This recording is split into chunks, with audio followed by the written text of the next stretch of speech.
Armor class 4, correct.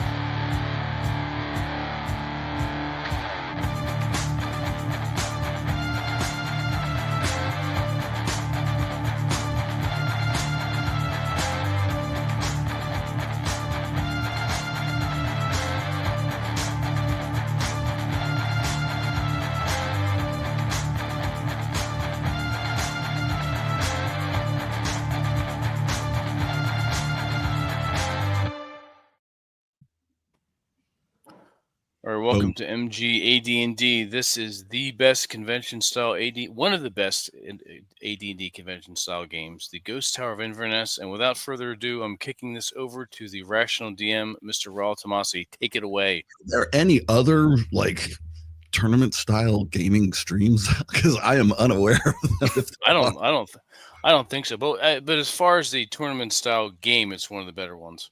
Yeah, I should think so. And we do, just to sort of let everybody know, I'm going to put this up on Twitter here so everybody can see what we're doing. Just to let you guys know, I mean, we do this, if this is your first time watching this, we do this, my game, supposedly at least once a month. We've been a little remiss in that, but you guys asked me, about 2 months ago, if we wanted to do a one-off game. And the last time we did that was with Jeffro Johnson, and I thought that was a lot of fun. That was cool. So we're gonna do our damnedest to do an entire adventure in one go. Right. So the only way you can really do that is to do tournament style D&D, and this is old school AD&D. I guess you would call it second edition. It's not like original D&D. It's AD. It's Advanced Dungeons and Dragons. It's kind of D&D you used to play when you're like the late 70s, early 80s. This is like Stranger Things style D&D, yeah, which is we're purists here. We're Gary Gygax purists here. So just to let you guys know the difference between tournament style and just like sort of campaign style is campaign is really more narrative driven, whereas a tournament was really a game of D&D that could be run in this adventure in particular in about 3 hours. And there was tournament scoring that would go along with it, and there were certain rules that you kind of had to follow. It was in your best interest to hurry along instead of just sort of like nitpick and look for little clues and stuff like here and there, as in campaign style. So we're running things in really kind of the old school Gen Con way. And usually the way that it was run was there would be a team, usually about 5 players and one DM, one dungeon master. And then there would be probably multiple games going on of the same module at the same time. So it would take 3 hours. And as soon as the character sheets were handed out, that's when the clock started ticking. And so that's kind of what we're going to do today. Everybody has rolled up or has, generated or pre-generated characters so that they have at least a fighting chance in this module. Today we're going to run the Ghost Tower of Inverness. And this is one of the tournament modules from back in the day.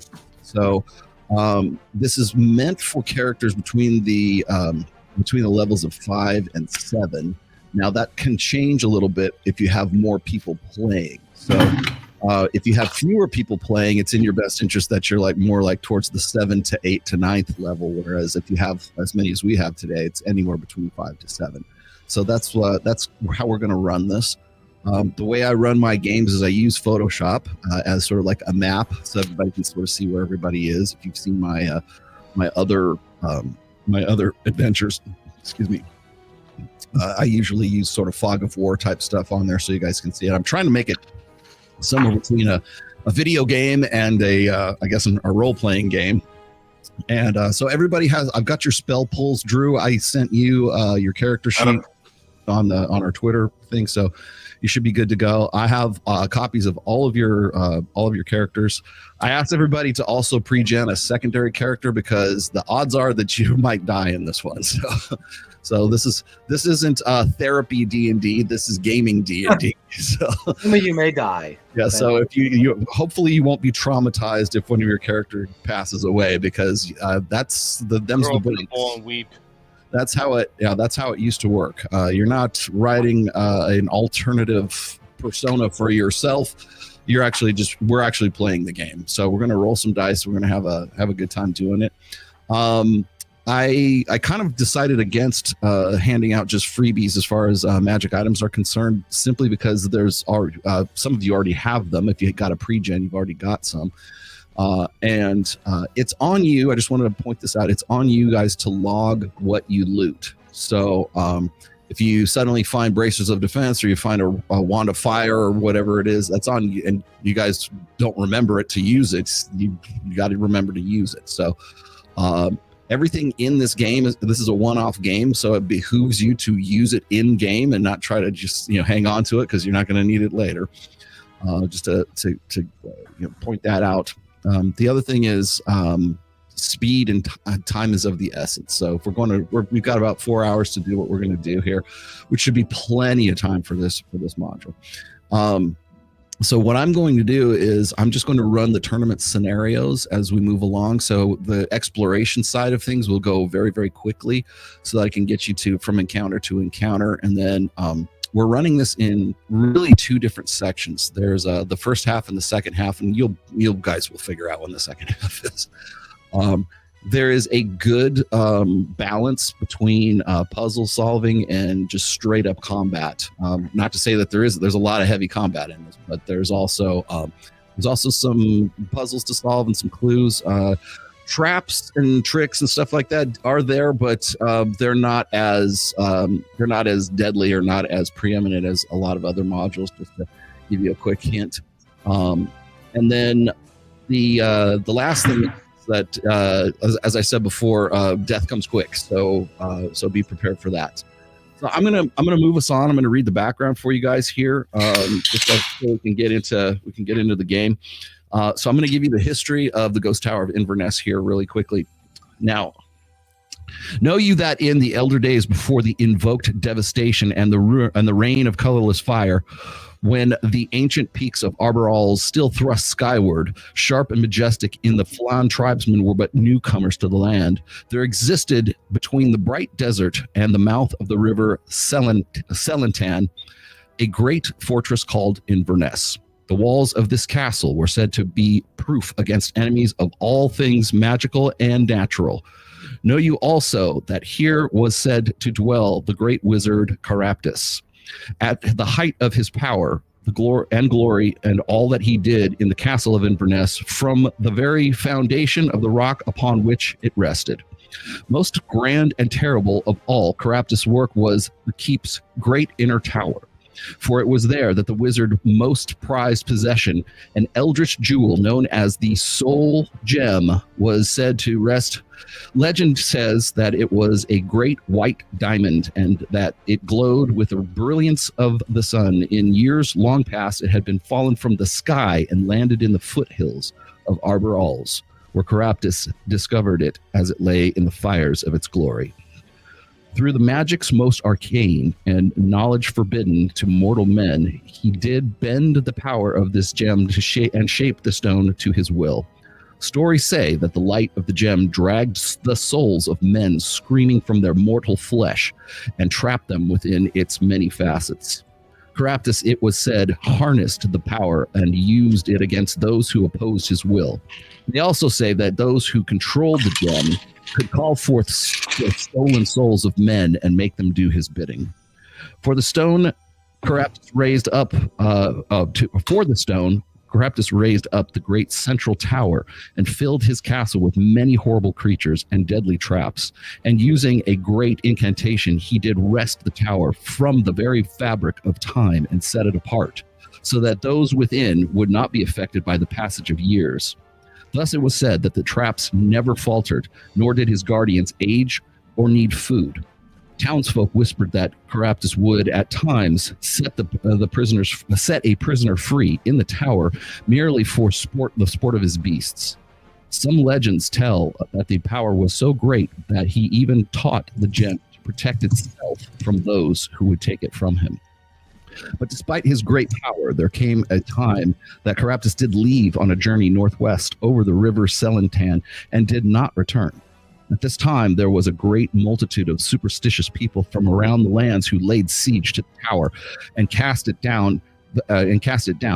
And it came to pass that despite the seeming victory over the feared former master, the people did shun the area, and it was said that on fog-shrouded nights, the great central tower of the fortress of Inverness could still be seen. Okay, so that's the background of this. Okay. For many years, the legend of the Soul Gem persisted, and so some of the ancient tomes, through some of the ancient tomes, the great seer of Ernst discovered the strange account of the Soul Gem and the legend of its master. He recognized the power of the stone and through further research unlocked the secret of its control. Armed with this knowledge, he took it upon himself to recover the gem and went so far as to investigate the ruins of the keep.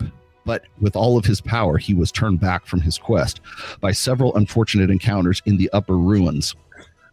Turning to Justinian Lorinar, Duke of Ernst, for aid, the seer recounted to him the story of the Soul Gem and of the magician's own unsuccessful attempt to recover it. He convinced the Duke that the gem could be both a very powerful protection from one's enemies and a great tool with which to battle the forces of evil. He confided that he, the seer, knew how to use the gem and how he could teach the Duke this knowledge if he could just but obtain the gem. The seer advised Lord Justinian that a small band of powerful and experienced adventurers might succeed where he alone had failed. He assured the Duke that the power of a geas, or the means of means of more subtle persuasion, he could ensure that the quest would be properly carried out. Okay, so that's your background for the actual adventure itself, and starting with your tournament background now. Okay, this is for all of you guys right now. You don't know what time it was when you were awakened, for the room you stayed in had no windows. All you know is that you have been roughly dragged from your cot by the palace guards, and that you now find yourself walking down a long, dimly lit corridor. You are with other people whom you have never met before, each escorted by several heavily armed guards, similar to the ones who walk beside yourself now. You wonder what the others could have done to deserve so dubious an honor.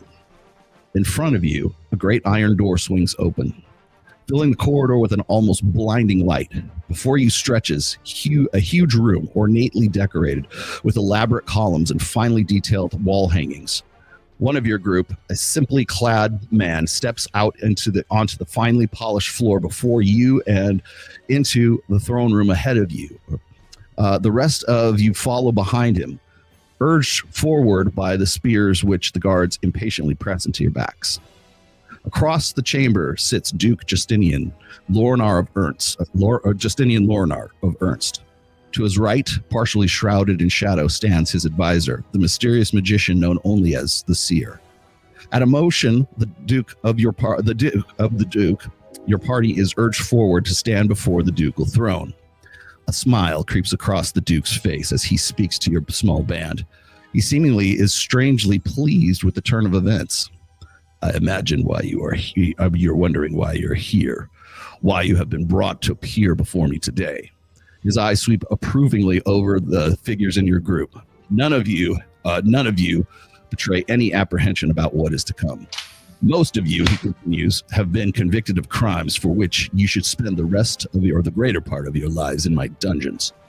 His gaze falls upon one of your party, a thin man. You dared to defy. He looks at a sled and he says, "You dared to defy my orders and not to dabble in thievery." So basically I'm just going to hurry this along here a little bit because it doesn't really apply to you guys in particular, but essentially you guys are prisoners looking to get your freedom. And he wants you guys to go to the ghost tower of Inverness and retrieve the Soul Gem. So this is your sort of your penance here. As he finishes speaking, the shrouded figure of the seer steps forward and addresses you. His features are indistinguishable beneath the long robe which hides all but his gnarled hands from view.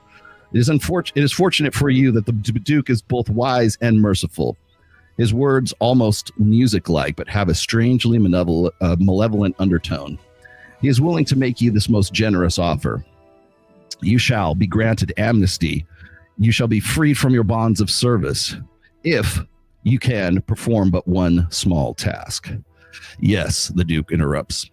Recently, my advisor, the seer, has discovered the legends of a fabulous treasure rumored to lie somewhere in the ruins of an ancient keep called Inverness. An almost mythical jewel called the Soul Gem. If you can bring it to me, I will grant all of you your freedom. You'll be given enough gold to equip yourself for the adventure, to get you to the fortress. I will provide the party, the seer says, I will provide the party with the most wondrous magical amulet. This amulet will return you to the royal palace when you press the center stud. It will work wherever you may be. For such is the extent of my power that I could locate a single grain of sand on some far distant beach. Be assured that your former stations shall be awaiting you if you return without the gem. The Duke motions for the group to follow the seer. Go and prepare yourself for the task, he commands. So where you find yourself right now is I'm going to have to assign the amulet to one of your parties. So you guys are going to have to decide which one of you is going to wear the amulet to return you guys. Whoever is the least likely to bail on us and just disappear. Sir Andrew, I will take the amulet and use that because I'm lawful good. You're the paladin? Is the paladin? I'm wondering why I have a price on my head. I don't know these fuckers. I protest. I tell the Duke I had no idea that those were his daughters. And I don't belong here. $20. Oh, you got with them too? You have man. That's what I'm in here for. Sir Anderig, you have you have a duty to serve. You're not under arrest, but you have a prior obligation. So. All right, so I have an amulet of what? You have the returning amulet. Returning amulet, okay. Returning. So all you've got to do is sort of join hands, press the stud, and it will transport you back to. At the last minute, we push sled away. Yes.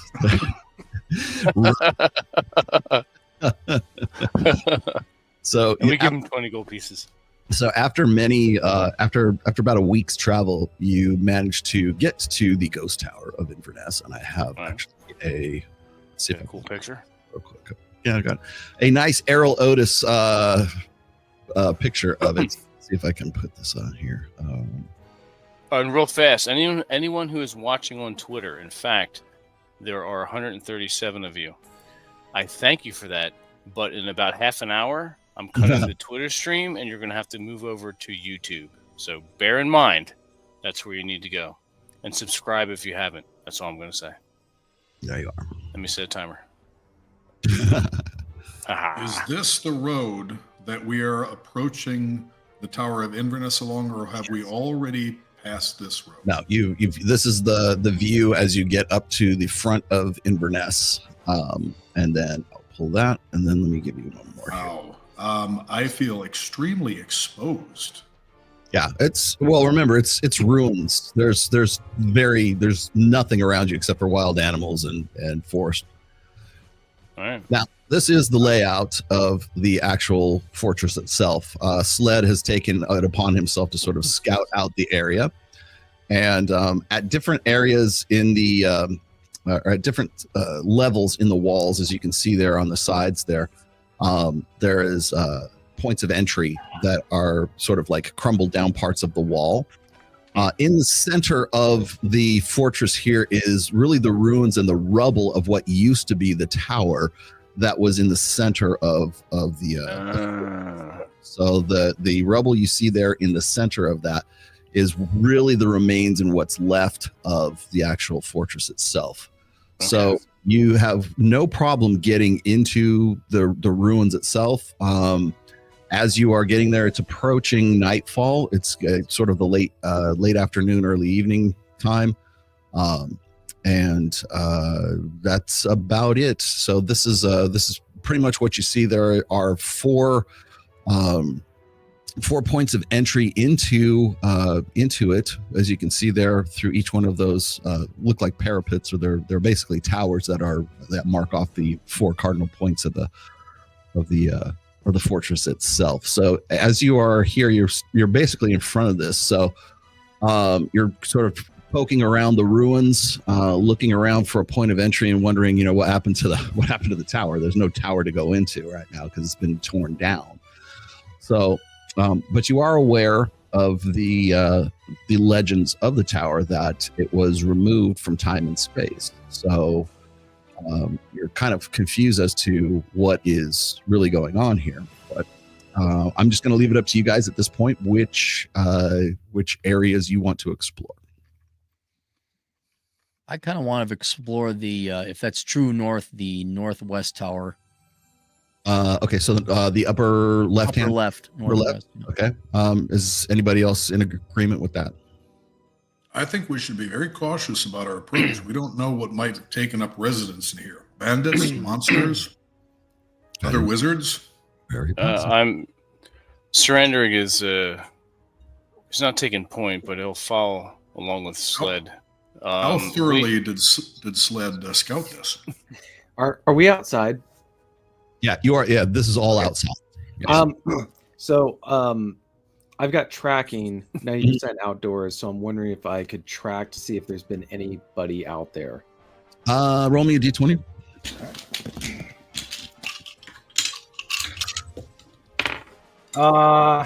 Roll the 2. So no. Okay. From what you can tell, there's no foot traffic anywhere throughout here. In fact, it looks as if there has been even fresh rainfall, and there's absolutely no footprints. There's nothing really to track. Certainly not within the tower or within the fortress itself. Okay. So Unfortunately, I don't have a rope. Sled is interested in hitting up this end of it right here. Correct. Yep. Okay. And I'm going. I don't care what anyone says. I'm just going and walking. Barreling up that way. Okay. So we. All right. The ranger's following him. Screw it. Let's just go. Yeah, I'm following. I don't. Penny's as good as any. Okay. So yeah, Die out here. one as good as any. Okay. Here we go. All right. So Sled, as soon as you get up to that particular tower up there, this is what you see. Here we go. Okay.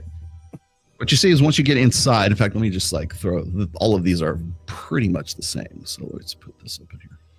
There you go. Okay. What you see before you is a wrought iron staircase that spirals down to a landing in the center of a circular chamber 60 feet in diameter, which is dusty and filled with cobwebs. A 20-foot wide corridor of worked stone leads into the darkness. There's nothing really of interest in this chamber right now, but if you look up, the going up part of this particular edifice right here is covered in rubble. So the only way to, if you notice these stairs up here, they kind of end because the towers themselves have been sort of blocked in. Going upward, and there's only really a staircase that is going downwards into the base of the fortress itself. So all of these stairs really lead downward. Is it like that for the other 3? You don't know. Oh, we have to go look. You're only in the other one right now. you're in the top. This one up here. Okay. I think we should check the other ones out. I mean, do we know for sure that we're supposed to be going to the basement, or should we go up? I assume there's really no other way upward, right? There's no way to go up, and if you were to try to clear the rubble, it would take you weeks. Okay. No, I meant is it worth checking the other ones to see if they go up? No, we could. Also, that rubble is a large portion of this former tower. I would assume there is a basement area to the tower, so we should probably head towards the rubble. The tower door. Okay, so the door is the door the entry door here, I should say. Where did it go? I'll pull this here. The entry door here is made of metal. It has it has a lock, but it's the lock itself is rusted and it's easily pushed open. The stone surrounding the door is weather-beaten but solid. It is decorated with ancient scroll work and decorative designs. in behind the door, inside of the actual tower, there is a circular room with a wrought iron spiral staircase in the center of the chamber leading down. In the far end of the chamber is a stairwell leading upwards, but it is clogged with boulders, rubble, and rotting timbers. Do I notice any protective sigils or runes or maybe magical defenses around the door? No, and if they were, they're long extinguished at this point. You get a sense of great age from this thing. So that's what you see, Sled, when you enter in, and everybody sort of behind you. The staircase leading upward is blocked by rubble and rotting timber. But going downwards is really your only real option here. Okay, I'm gonna draw my longsword. Okay. And the advantage that we're gonna have is, I'm guessing, it's designed traditionally so that if anybody attacks us, I'm gonna be, I'm gonna have an advantage over them because that's the way those castles were designed. So I'm gonna go down very slowly. Okay, so you're descending slowly. Is everybody in agreement with that? Or are you going to be moving? I will be going at a regular speed down the stairway. And I'm going to say maybe everybody else ought to check out the other corners while me and TJ check this out.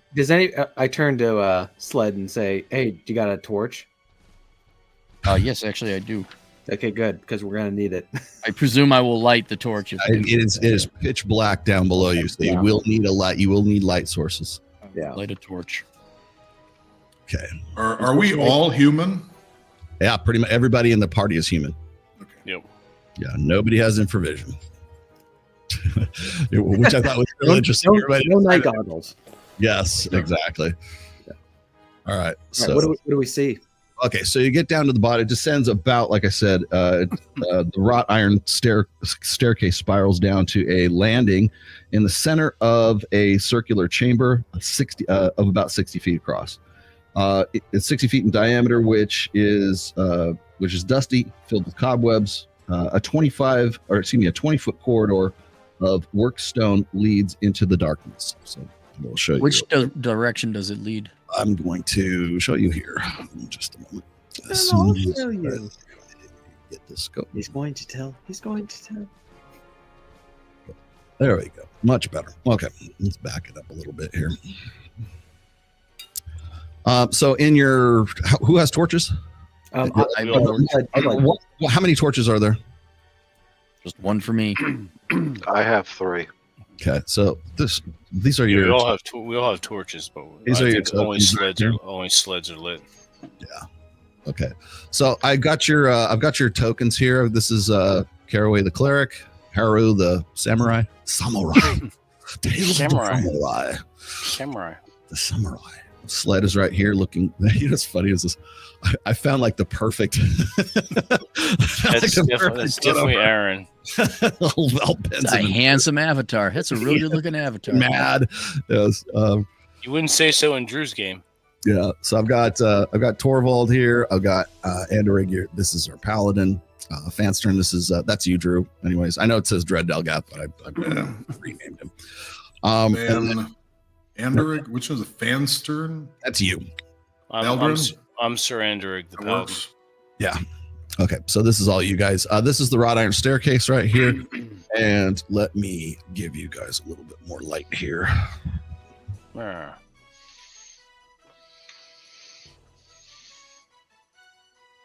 And this is the entryway right there.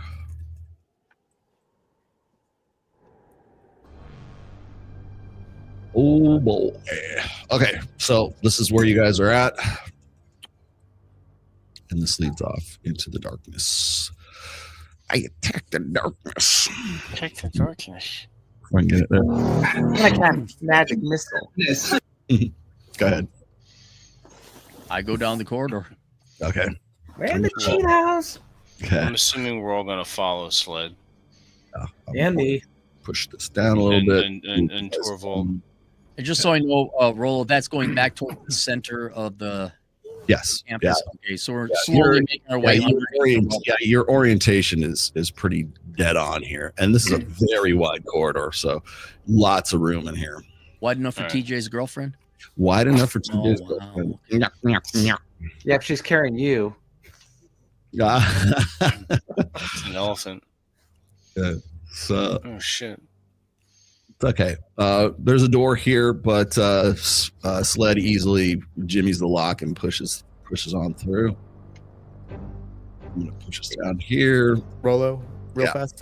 What legends or myths do I know about this place?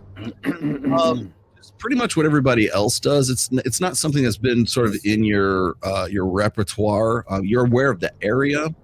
You're more actually aware of, or more well versed in the legends of the actual sorcerer who created all of this. So, Okay. and then the area that you're in right now is known for you guys remember well.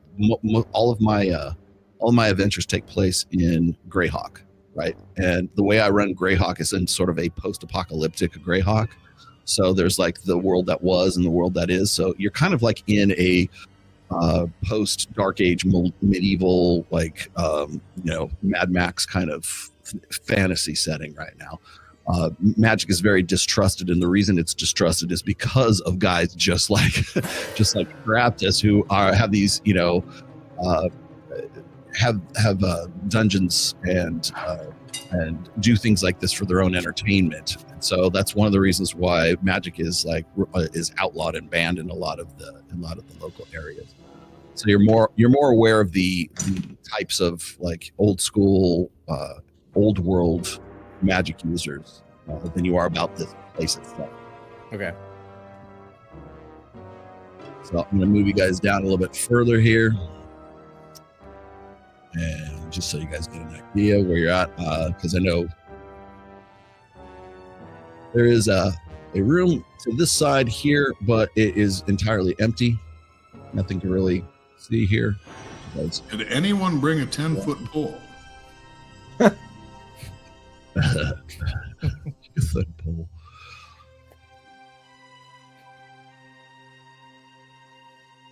All right, so there's another sort of storage area right here.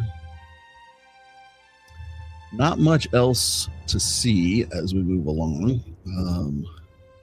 But again, like I said, I'm moving you guys really quickly through this part right here. Now, here's where we get to the area here.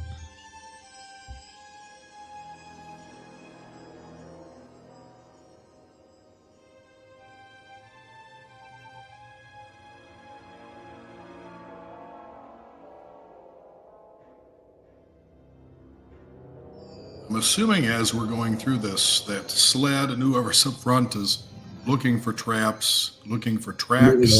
Yes. There's We're all listening. Everything in here is like I said, it's pretty much just old cut stone. A lot of the architecture in here is from the world that was the old world. And so, but there is no tracks in here whatsoever. Dust is not even an issue for you guys. It is just simply, it's just you guys kicking it up yourself. You realize that probably no one has been through here in quite some time. Probably not since the old world. So you find these areas. These were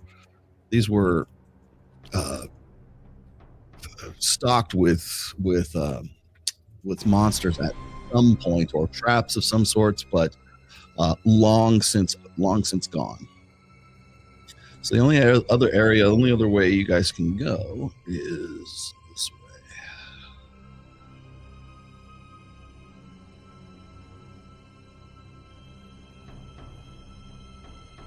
As we're moving along, do we even hear anything? Are you listening for something? Yeah. Yeah. Oh, Yeah. Yes. Oh, also, when we get into fights, by nature of being a paladin, there is a 10-foot protection from evil are around me for anyone who's in that protection. I'm naturally. I'm going to stay close to the paladin because he's the most heavily armored. Correct. And I am I do have not. So Man. I will immediately hide behind the paladin. I do have a Yes, plate spells shield alongside. from around him. I'm gonna join in there and do my poems and songs. Okay. There you go. Play us a hit tune Play us a tune. on the Piano Man. Piano Man. Yes. All right. So we finally have come to an area that has at least some interest to it now. Hmm. I'll All right. locate and remove traps on that chest in the corner. Let me get there first. Okay, here we go. You've entered this room. Again, as you're listening and checking for traps and you're moving along, nothing of interest. Nothing's really, like I said, again, everything is very much dead, and dust is not an issue. There are no tracks. TJ, there's no tracks really for you. You guys are making the only tracks that are really there. Okay. So no sign that there's been anybody else recently. No, not for quite some time. So. Okay. How far? Well, you're kind of showing us how far the torchlight shows. Yeah. This is pretty easy to see in the torchlight here. Are there any like unlit torches that are left in those rooms that I could grab and use? Okay. There's not even brackets for torches. Okay. In these rooms. Okay. Gotcha. So who is holding the torches right now? Sled. Sled has a torch, and anybody else, or just Sled? And that torch is about 30-foot radius of light. Okay. So this room that you've just entered right now is 30 feet wide by 30 by 50. The ceiling is 20 feet high. A 10-foot wide passage continues from the center of the south wall. 4 irregularly shaped tunnels open into the room in the northeast, northwest, and southeast walls. Each is roughly cut out of the rock, as if it's been tunneled out. Okay? Out of the rock, and they're about 8 feet tall. Each of these passageways are about 8 feet tall. Between the two tunnels, in the northwest corner, the northwest corner of the room, is a large chest of iron. A large chest of iron secured with a lock. So that's what you see right there. Does Surrender get any sense of evil, any kind of uneasiness in this room? This is something different. It's definitely a break in the routine from being traveled down. I'm gonna actually, I gotta put my hair. I need marching orders, or like marching order from all you guys right now. Yeah, I am wherever the paladin is. I'm assuming I'm right-handed, so I'm just going to be right off of his right shoulder so that I can cast spells around him using my wand. Yeah, I'll remain as the shield for any spellcaster. So try to stay within 10 feet of me because you'll get that protection. So me and the bard. Hey guys, we should have somebody in the north spot at that entry, and then the south spot, and then 1 and 2 people over on the west side near the chest, because if something opens and they start coming out, we want to make sure that we're covered. All right, so we don't want to get. We're kind of in an ambush. We're in an ambush point right here where we're cut off. Surrender is going to be in the center of the room, just scanning the entire room and he has his long sword drawn. Okay. He's got his shield and he's ready, and he's covering these spellcasters. Aaron, I'm assuming you want to go to the chest. I'm there already. Okay. It'd be funny if it was a mimic. Okay. Andorig, you're right here. Right in the center of the room. Center of the room. Whoever I'm covering spellcaster wise. All right. So I'll move. This guy right here. Haru's going to move to the right and watch the corridor and the other door. To the side over here. Yeah. Back this way. Yes. Put you back there. Ranger Torval. TJ, where do you want to go? I'm gonna actually let's see. I'm gonna stand in the center of the room, and I'm gonna put away my longsword and pull out my bow and arrow. Okay. So you're gonna stand next to me? Yeah. I'm just because that gives the most, like, if anybody comes out of anywhere, I'll. And you're also within my 10-foot protection from evil radius. Right. Yeah. Perfect. Let's see. I'm going to have my mace and shield out. Okay. And then you can move me a little bit more to the right side. Up here. Back where who's got our backside over there? That's Yeah. Harold. I'll be right in the middle because I can heal. So we'll You want to be that. like Yeah, here? right there. Right Yeah, there. yeah, right Okay. there's fine. And Valdrin, where do you want to go? I want to get next to the paladin. Okay. I have my lute out. I'm ready to start playing some music and writing some poetry. Hit tune. Place a hit tune. What's your instrument of choice? It's a bass lute. Oh, okay. Okay. Cool. Sled, you get to the chest and you discover that it is actually not locked. Ooh. And I don't detect any traps or anything. No traps.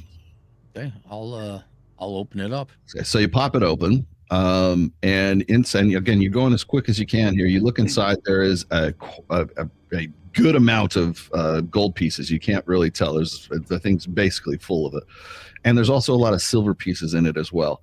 But laying on top of the coins, as you're sort of looking through them here, you see a flat piece of metal, and I'm going to show you what that looks like here.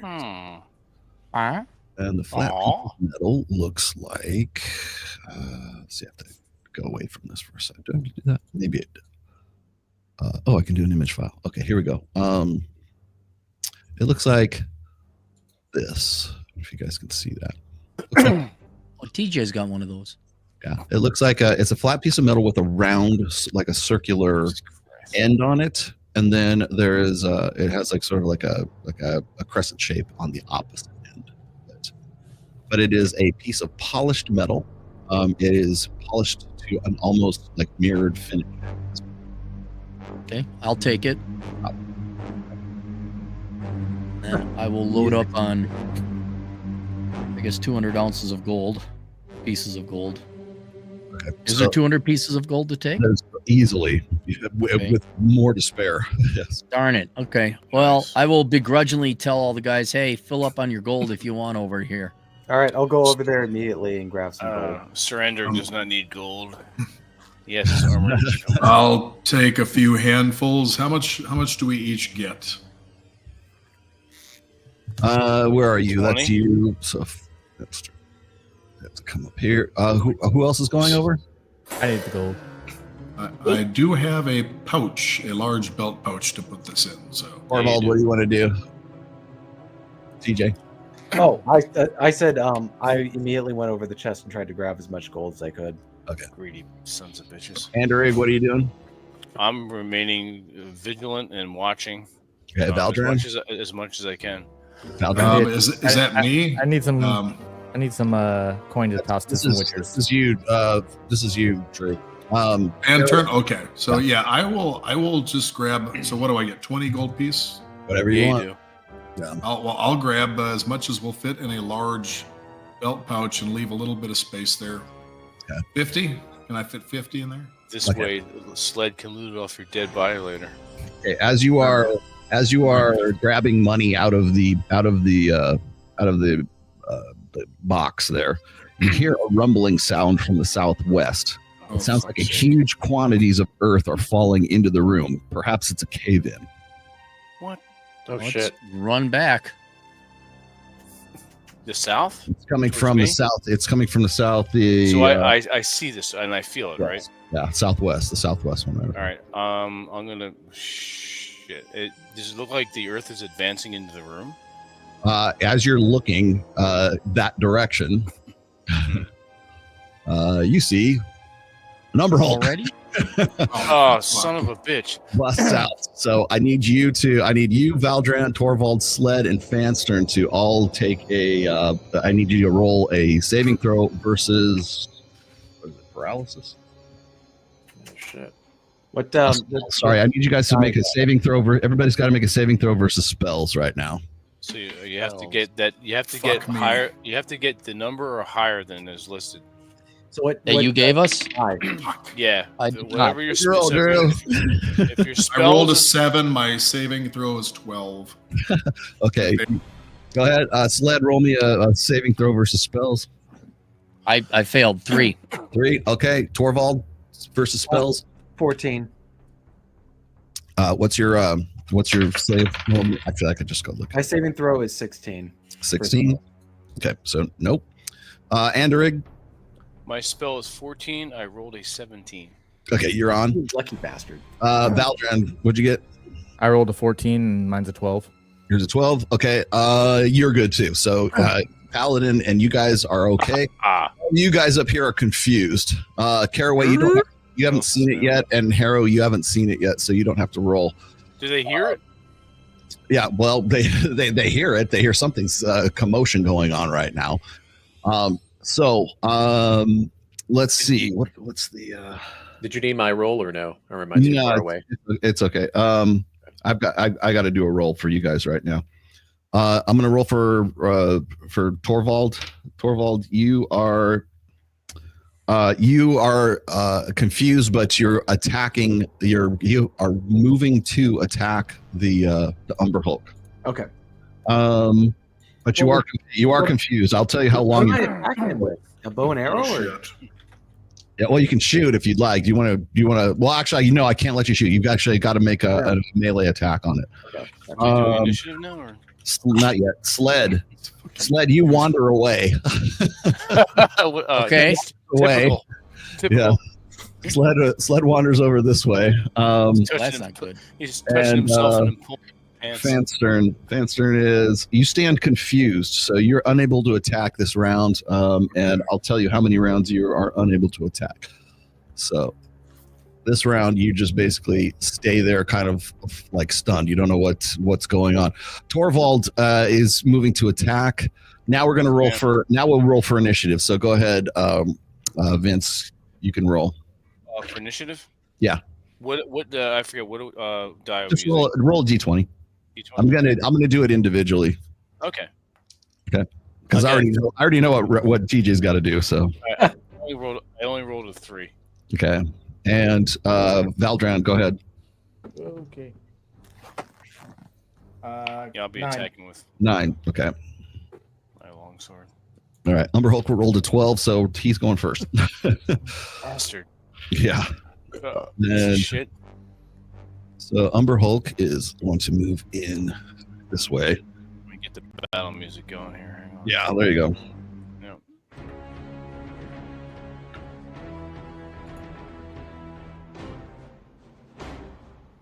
Okay. So remember, if you're looking at it, you're going to have to keep rolling saves. Anderig, Valdran, Torvald. Oh, I have my shield up, so I'm kind of huddled behind it. Yes, it's almost like a Medusa. Like you. Is this considered a type of fear? No, it's confusion. Okay, because my class is immune to fear. It's a separate. I know. I looked that up. It's actually a separate thing. Let me see. Okay, so I'm gonna. What's your armor class, Andrew? 0, right? 0. Okay. Hit, and miss. So I got it's. He does a claw bite routine on you. All right. And so, let's see.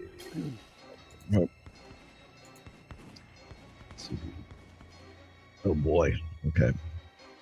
So let's see here. And Jesus okay, so I got two. So the bite actually missed. So you're at 2 claws. So that's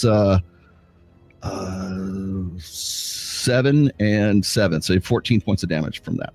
Okay.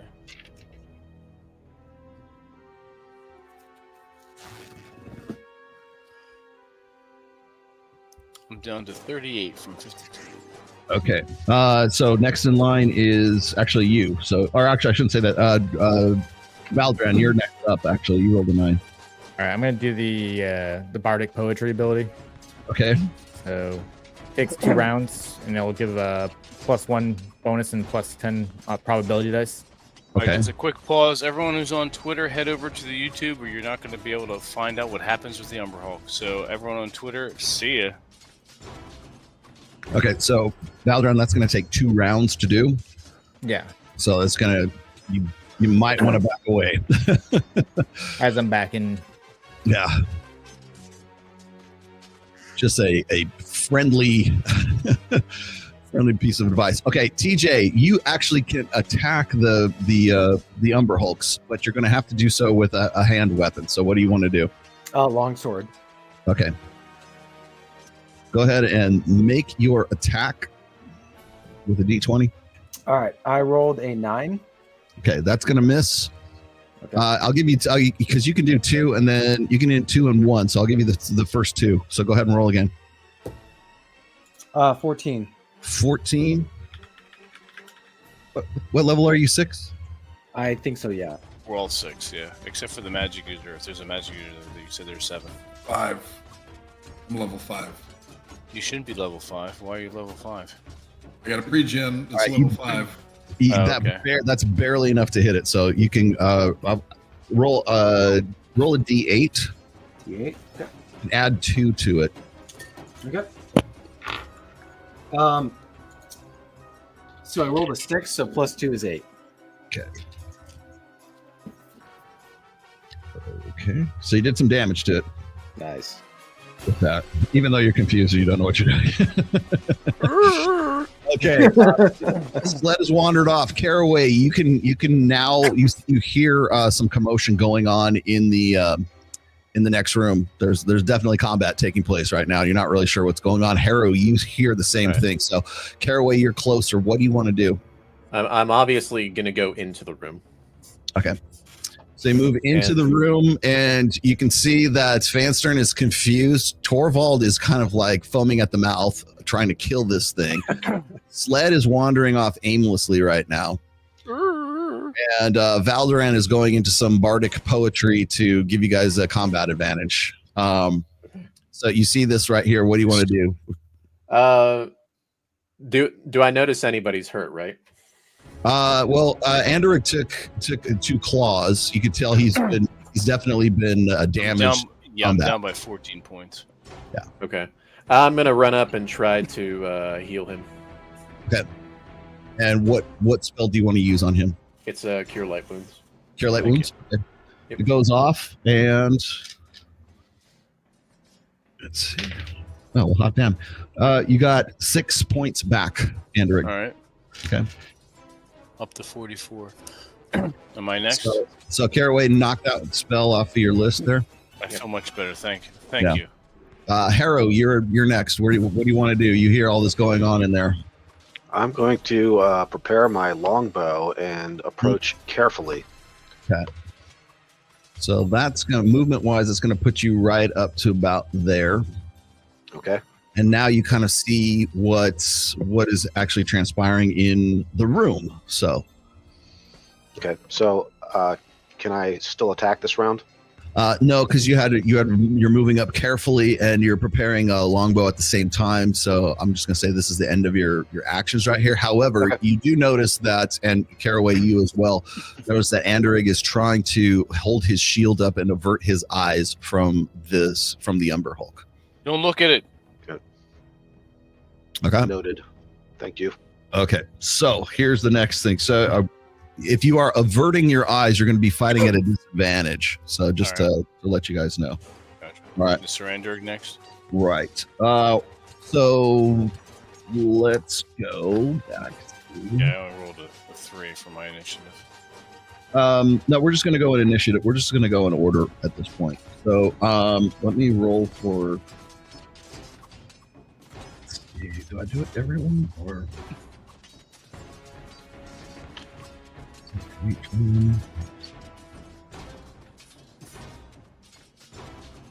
Okay.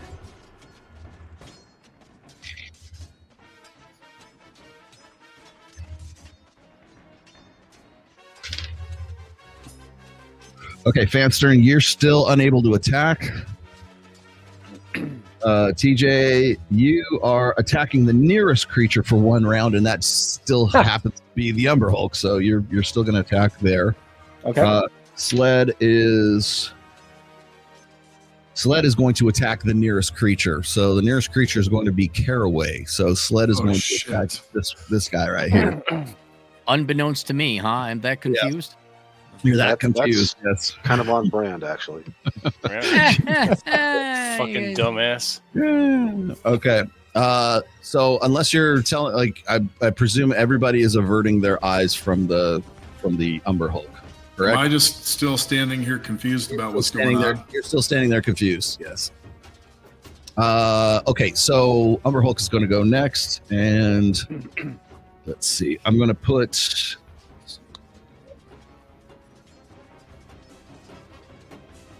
When does the Ender go? Okay, after the Umber Hulk is attacking right now. Okay, so here we go.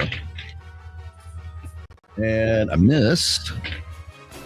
A hit, and the bite hits. Okay, so this is going to be.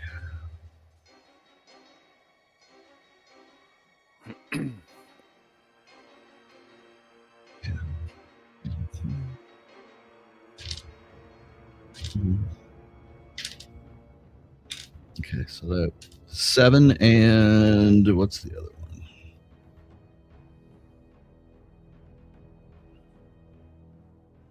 And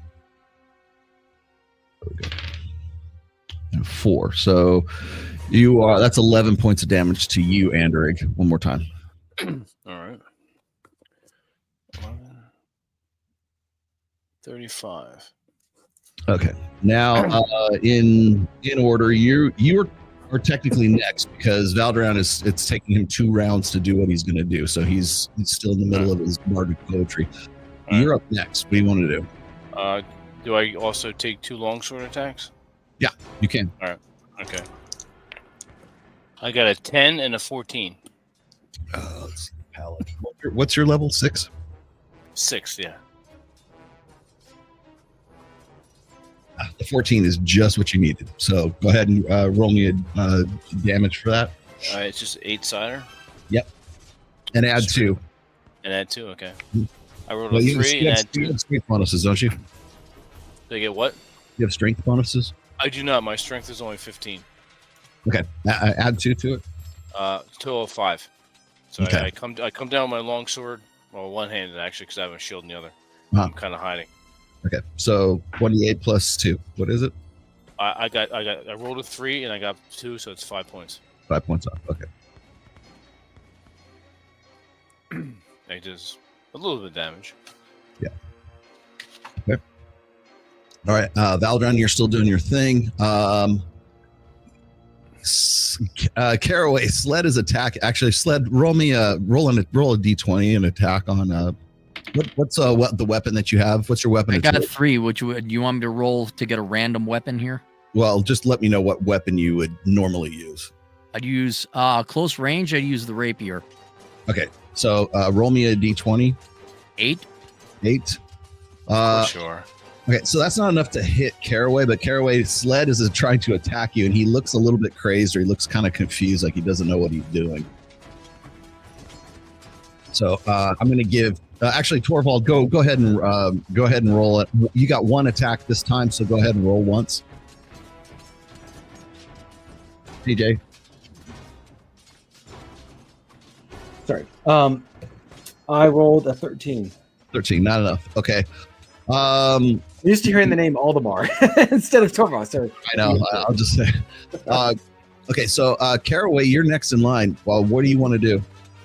You can either defend against Sled, or you could try to do something, I guess, with the Umber Hulk. It's really kind of up to you what you want to do. I mean, man, I don't have a shield or anything, so I can't protect Sled or do anything. So with the Umber Hulk, does it look like it's bleeding pretty badly? It's been hit. It's been hit at least twice by Anderic. Okay. I don't know if I should use this spell. You can't really tell because it's kind of like it looks like a big giant bug type monster, so it's kind of hard to tell. Yeah. It's an ugly world, a bug world. Yeah. If I cast Dispel Magic in the room, will it hit everybody since we're all close together? That really wouldn't do much of anything for you. It wouldn't? Point. Okay. Yeah. Then the only thing I really can do is that I'm going to engage the Umber Hulk then, and probably move between, I guess the bard's next to it and the fighter. Yeah. Yeah, that's We'll just do that then. I've got pretty good AC, so maybe I can be a little tanky. Did you want to move in here? Yep. Okay. All right. Yeah, you can definitely attack. So. All right. I'm going to do that. 17. 17, easily enough. Yes. Now, I'm going to say you're going to have to avert your eyes, though. So you're going to be fighting at a disadvantage here. Okay. Okay. So go ahead. And what were you hitting with? Was it a mace? The mace. With the mace? Men's mace, yeah. Okay. And let me see what that does. Does you have damage for that on there? No, it doesn't have the damage on there. I think mace is 1d6. I've got it. Yeah, I've got it. It's it's 1d. It's 1d. That's for 1d6 is for large size creatures. So yeah, go ahead and roll me a d6. All right. There's no bonuses. A 1. A 1. Okay, so you got 1. Actually, there is a bonus for it, +1 on the on it. So you can. So that's 2. So you did a little bit of damage to it. A little bit, yeah. Is this the Umber Hulk is not evil, is it? No. All right. Any evil creature. He's just hungry. Dumb monster. Okay. Yeah. Any evil creature that comes within my protection from evil radius gets a -2 to attack. Okay. Let me see what else you have. Oh yeah, actually you're Okay. Let's see. Oh, okay. So it's just a regular footman's mace. I see. Yep. Okay. All right. Let's see. Oh, Harrow, what do you want to do? You've got your bow ready to go. Is this creature making any noise? Oh, yeah. Okay, so I'm going to assume that I've been listening carefully. I know I have to avert my eyes, but I'm also skilled at aiming and shooting. I know I'm at a disadvantage, but I'm aiming for where the sound is. Okay. So, and I should have 2 attacks per round with the bow. Sure. So. My first was a natural 20, and the second is a 12. The 12. The 12 is going to miss, but the 20 is definitely going to hit. So I'm going to have you roll standard D6. I want you to add 2 to that. Well, I get +2 as a class modifier. You do anyways? Yeah. Okay. Yeah. All right. So I only got 1 on that. Okay. So there's 3.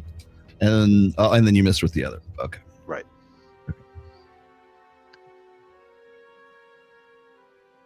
Okay. And that's it for you guys.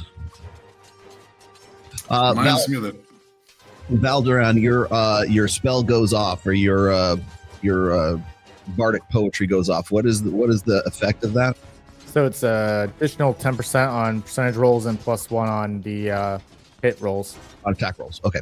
That's really all that really is going to make too much difference. So, okay. So you're going to, everybody hitting, I presume that's on everybody in the room, correct? It's for anyone he's aligned with. Okay.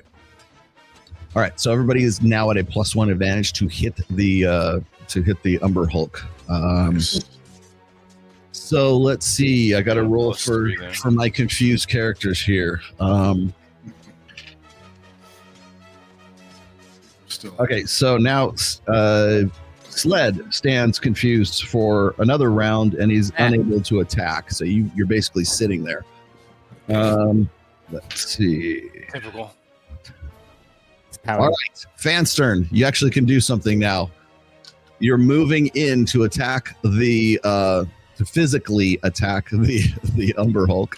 Oh shit! All right, so I can't use magic missile. I gotta hit it. You gotta hit it. I've got a wand in one hand and a staff in the other, so I guess I'm gonna probably hit it with my staff. Yes. So yeah, the wand probably isn't gonna do shit. And 11. Okay, you do nothing. TJ, your character does your character also attacks the Umber Hulk, but you'll on your turn. So I think that's it. Okay, so Umber Hulk time. We're gonna go after. Let's go after Caraway this time. 1 hit, 1 miss, and 1 miss. So I got 1 hit on you, and that is 7 points of damage to Caraway. All right, and that's with 1 AC, right? Because it's with the shield. Yes. Right. Okay. So you're taking 7, and you lucked out because I could have done a whole lot more on that one. Okay, now remember, you guys are attacking the Umber Hulk is going to be you're going to be at -4 if you're averting your eyes. If you're not, then you're going to have to take a paralysis or a spell check. So everybody check. Does anybody have any goggles that No one has goggles. Trust me. Gotcha. All right. Trust me on this one. Just checking. Okay. So next up, Valdron, you're actually next in initiative order. What do you want to do? Actually, I shouldn't say that. You guys are at -3 because he's got +1 on everybody now. So you're only at -3 if you're doing blind fighting.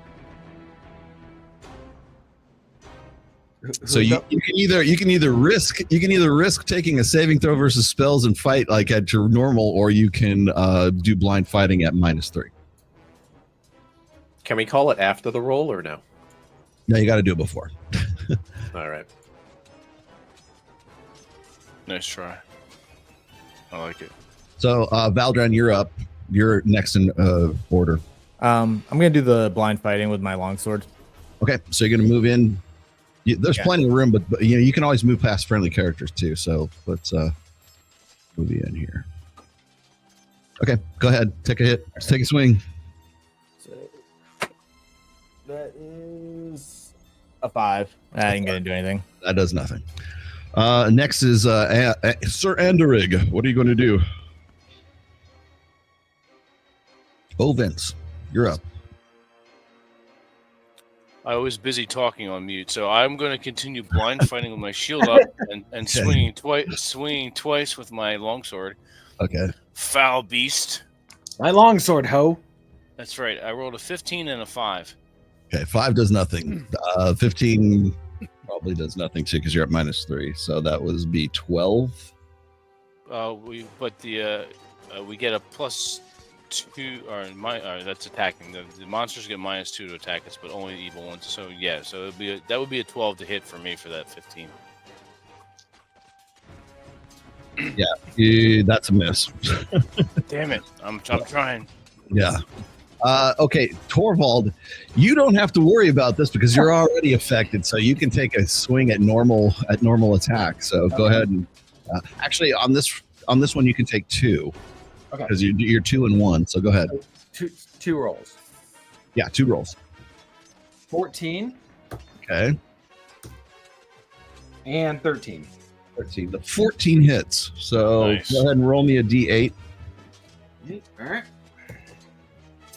Rolled an 8. An 8. Very good.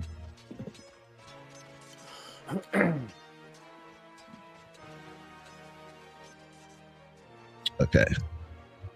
Yeah, that hurt it. Okay, and Haru. Blind fighting again. What do you want to do, Haru? Yeah, I'm gonna do the longbow attack again. Okay. I rolled a 19 and a 17. Okay. The 17 is going to be at -3. So still be 4. Okay, so yeah, both of those hit. So go ahead and roll me damage for both of those. I rolled a 5 and a 3. 5 and 3. And then it's +2. Nice. There you go. Total. Each. That's good. That's a good Okay. attack round. Okay. All right, let's go around the horn again here. Sled, you're free to act now. Okay. Then, well, hold on. There. Wait 1 sec. I got to roll for the rest of these guys. Hang on. And for also Fanstern, Drew, you can act now. And Right now? not yet. I mean, you're free of the confusion. Put it this way. And Ranger, TJ, you're free. You're all free of the confusion right now. So Excellent. yeah.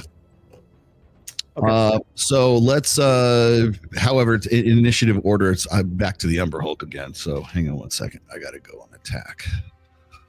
We're going to attack 1, 2, 3, 4, 5. Let's go after Valdron. Wow. Miss, miss, and bite hits. Okay. And bite goes for 6 points of damage to you, Valdron, from the bite. All right. 34. Okay. All right, now next in order is going to be actually Valdron. You're next, so go ahead and do what you got to do. I'm gonna do that blind attack again with the longsword. Okay, roll. That is 11. So Okay. still no go. Okay, Anderig, you're next. All right, he's going to continue to huddle his eyes behind his shield and take 2 swings with his longsword, kind of like almost haphazardly. Yep. I got an 11 and a 7. Okay, none of those hit. Fantastic. Got it. Okay, Fanstern, you're next. What do you want to do? I'm going to hit this motherfucker with a magic missile. Nice. Automatic hit. Magic missile. And unfortunately, I've only got 3d4 at my level 5. Yeah, but it's also plus 1 for each 3d4. They all unerringly hit, but it's 1, 3, and 2, so 6 plus 3, 9 points of damage. 9 points. Don't forget to add plus 1 for each die. Yeah, I did. It's 6 total plus 1 for each die, so 9. So 9. Okay. So That's not bad. So yeah, not too bad. That's respectable. Missile. Could have been better, but could have been worse too. Okay, Sled, what do you do? I say, what the hell is going on? And then I shoot it with my short bow. Nice. Okay. Fire away, Gridley. You hit Spells Valdron. used. 6 plus 5, 11. Still not enough. You got to fight blind too, because if you don't, then you're going to end up subject to another confusion. Another confusion. Yeah. Okay. Okay, let's do Caraway. You're next. What do you want to do? Blind attack. Okay. All right. 16. -3. That would be 13. Nothing done. Damn. Right. Torvald. TJ, what do you want to do? Attack. Attack. Okay, you got 1 attack on this one because you got 2 on the last one. All So right. go ahead. Got an 18. 18 minus 3, so that's okay. That's enough to hit. Roll me a d8. All right. Here we go. 7. 7, very good. Ah. Okay. Oh, Last but not least, Haru is in the back. Go ahead. All right. Same as last time. The Blind fighting. blindfold arrow magic. I just rolled 2 19s. I feel like you guys aren't going to believe me, but No, I believe you. I got. Totally believe it. Nice. Well done. Somebody's got to be doing something. All right, roll me 2d6 and add your bonus. Yeah, I rolled a 1 and a 2 on the d6, so that's only a 4 and a 3. 4 and a 3. Yes, sir. Okay, it is definitely on its last leg. TJ's kissed a girl, right? TJ, you have. So. Well, then I believe he got 2 19s. Yeah, it's possible. Yeah. All right. So Umber Hulk once again is going after. Let's go after. What the hell? We'll go after Anderig one more time. And 1 hit, 2 hits, and the bite, nothing. So we got 2 in the others, and so that's 7 and 7. So you got 14 on that one. Anderig. 14 damage. And let's see who's up next. Valderan, you start us off. Go ahead. Gonna attack. Try to end this thing. Okay. Do it. Do it now. Get to the chopper. 18. What'd you get? 18? 18. 18 minus 3, so 15. Yeah, okay, that's enough. Go ahead. All right. It's a D. What is that one? That's a D8. Yep.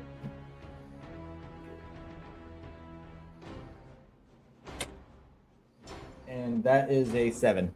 A 7. You managed to kill an Umber Hulk. Or put the last Nice. on an Umber Hulk. Yes. Well done. Nice. Nice. Yeah. Well done, Teamwork, guys. gentlemen. Yes. So that is the end of that Umber Hulk. There is the chest that is there. Sled, you have that little flat piece of metal. That's the only thing that seems a little strange.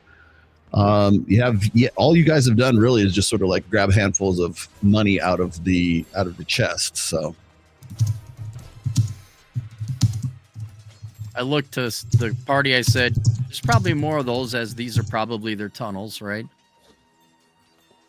they are. You guys can discuss that amongst yourselves. Hold on. I mean, do we want to go south, north? Because there's two entrances. See them driven before you. They hear the lamentation of the women.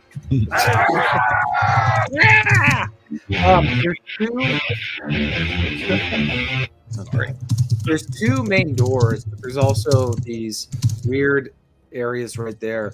My thought is we can have a party go north, and then we can have a party go south. Whoa! Never split the party, man. Okay. So, do we want to have it? Yeah, but the problem is, I start heading south. Yeah, I'm going south with the slide. Y'all can follow, or you guys better stay with me. I was really critical to that battle that we just won. Yeah. I mean, without me, we're going to Texas. That was really critical. All right.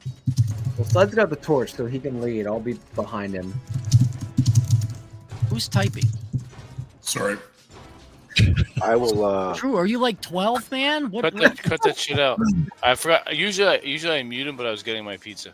I will. I'll take up the rear. Like just to make sure nothing. Oh no! All right, Sled's moving along at a medium pace. Andrew will follow somewhat closely behind Sled. Still has his protection from evil surrounding him and his comrades. I can also detect evil on 60 feet. It's always on. 60 feet. Oh, my goodness. I think so. Detect evil, 60 feet. And I can also turn undead at 4th level cleric skill-wise. Nice. This pizza here. It's fucking hot. All right, Sled, you move along all the way. I presume everybody's following Sled, correct? Yep. I'm staying close. Paladin. Yes. The paladin. Yeah, same. Yeah, the squishies are near me. The squishies are near you? The squishies are near me. Okay. Whole time I'm taking notes of the place, getting my next set ready. Who took the beating from the Umber Hawk? I'm gonna heal them. I'm down to. Andrew took the. Yeah, I'm down to 35 from 52, so I could use some healing. Yeah, I'll do another Cure Light Wounds. Haru, you are down 6 arrows. So just saying. Okay. I can always heal myself and other people too once I lay on hands. So I have that as a backup for you guys. Okay. All right. So do you want to actually let me just bring you up here real quick. How much did that heal? Are you going to use another? Are you going to burn another healing spell? Yeah, I'll burn the last one. Okay. On Andrig? Yep. Okay. And it's just another Cure Light Wounds? Yep. Another Cure Light Wounds? You have 5 hit points back, Andrig. All right. Up to 40. Thank you, good sir. There you go. All right. You guys get up to this area favor here. If needed. All right. Boy, is this going to be a fun one. Here we go. Oh boy. Here we go. Oh fuck. TPK. Now that must have made a shit fucking ton of noise. Yep. I think we should stop and listen for a little bit just to see if it might have gotten something's attention. If we hear anything stirring anywhere else. Sled, do some reconnaissance for fuck's sake. As you are listening intensely, you come up to a set of metal doors here. Okay. Now, the 20 foot wide corridor ends in a gleaming wall of blue-gray metal, smooth enough to reflect your form as you approach. It's like polished to a mirror finish here. In the center of the wall, about waist height, is a semi-square channel cut into the surface of the metal, 8 inches on each side, 1 inch wide, and about 1 inch deep. There is a circular shape at the end or at each corner of the square. Okay, and I'm going to show you. I got a visual aid here for you guys. I'll show you this. Oh, is it like that metal piece? Let us look, shall we? That sled has. It's like maybe a key. It looks like. Looks like this. Yeah, it is one of those corner pieces that the sled has.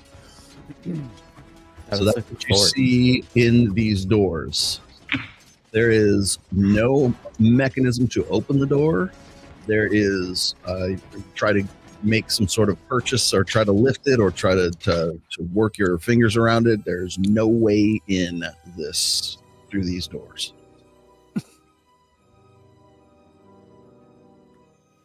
So that's what you see in the torchlight. Who's Sled's holding the torch? Is there any, because the bottom of the screen cut off the design of that piece of metal I got. Is there any logical way or obvious way this piece of metal would fit on that? It looks as if you could slot it into it. Let's do that. Yeah. Okay. It fits perfectly into it, but it falls out. I rotate it, see if it fits in. I mean, it only fits one way. I'll show you the other. I'll show you the other piece here. Friends, I think we need to find the other pieces. There's got to be 4 of them. So we got to go to each corner. So that's what the actual piece looks like that you have in your hand. Okay. We got to go to all the other towers. All right. Let's back up and get to the next one. Sounds like a plan. Everybody agree? Yeah, I agree. Let's go. That makes the most sense to me. Do it. Okay, so you're gonna wind your way back out of this tower. Correct. Okay, correct. All right, so you guys make your way back all the way up to here once again, and get yourself back up out of there. And we can now work our way up and back out of the tower. And now you are once again out at the. It's now nighttime. There's a little bit of mist in the air, but you guys are now outside in the center of the ruins once again. And I will leave it up to you which way you want to go. All right, what do we do? Let me give you the thing. The Closest northeast would be one? up. Yeah. Northeast? Yeah, let's go to the other side. We're going to have to get, northeast. We're going to have to go get the other 3 pieces. Okay, so you guys have already gone through. Let's see the northwest side. So where do you want to go? Northeast. Northeast. Mm-hmm. The northeast. Northeast. Okay, so, Yep.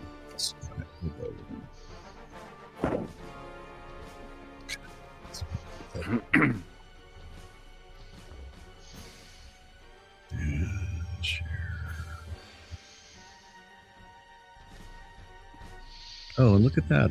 I already have everything set up for you. See? Look how nice that is.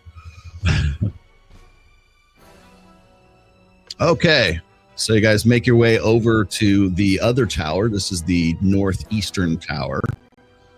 And you descend down into the darkness. And you... I'm attacking the darkness! And this one is identical to the other one. And this passage leads off into the darkness, as you can see. I presume, is there anything you guys want to do before you move on? Is there any spells? Is there anything you want to prep Why for? would you be asking that, Rolo? That's all up to you, man. Do we have time to rest and recover our spells? I've only used one, but I don't have many. They're not in this game. It's one and done. It's tournament style. All right. Well, I'm done. Well, my hold off unless it's absolutely needed. Am I detecting any evil? Nope. No evil. No evil down here. Not yet. Yes. Not even from Sled? Nope. Well, maybe a little bit. I ask. Attacking the darkness! All right, what's with the voice stuff? Okay. I asked Vince, what's your character? A paladin. No, I mean the name. Anderic. Sir Anderic. Anderic, do you sense any evil down here? I do not sense any evil. It seems clear as the other one, but then we know what happened there. I start going down at a regular pace with the torch. At a medium pace. I shall follow closely behind with my squishies bookending me. Okay. Anybody else? So you get marching order here. I'm gonna be next to the alley. Same for Drew's character, I believe. Anybody else? I will remain at the back of the group. Okay.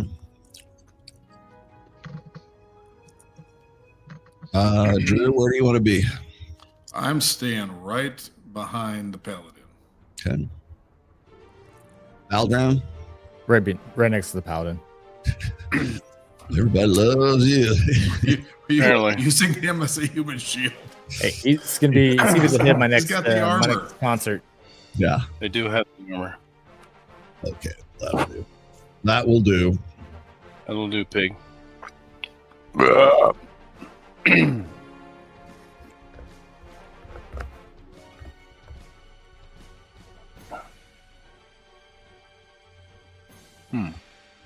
You guys move this way, out of the way. All right, moving along. What is that? Where it is that like a gate or a door? It's just a doorway, but there's nothing really anything in this actual room right here. All right. So, like I said, I'm moving you past all the places that are sort of uninterested that otherwise, like, remember, this is all tournament stuff right here. So can we open those doors? Is there any kind of... You can, but there's really nothing in you after exploring them. There's really nothing in them up here. That's why I'm moving you along as quick as I can. It looks like this might have been a larder or might have been some sort of storage up here. That's all there really is to it. Okay. So keep going to the left or the west. Yeah, that's why I'm moving you along here. Okay. Uh-oh. Shit, so do we hear Here we go. anything? Do we see any There's no signs? sound. It is eerily quiet. There's no water. It's actually fairly dry in this in the catacombs here. So aside from my clanking armor. Yeah, you hear your friends, and that's about it. So okay. Clank. What is that? Yeah, what is that? Midget tunnels. Does that look human made? Yes, and there's a kid at the bottom. Absolutely looks human made. It's gnome tunnels. Yep. Okay, here we go. The corridor that you're in ends in a wall lined with 5 cubicles. Each has a human-shaped indentation in it, surrounded by scrollwork and ancient carvings. So each one is like a human form in each one of these little alcoves and these cubicles that are right here. Human form. Yes.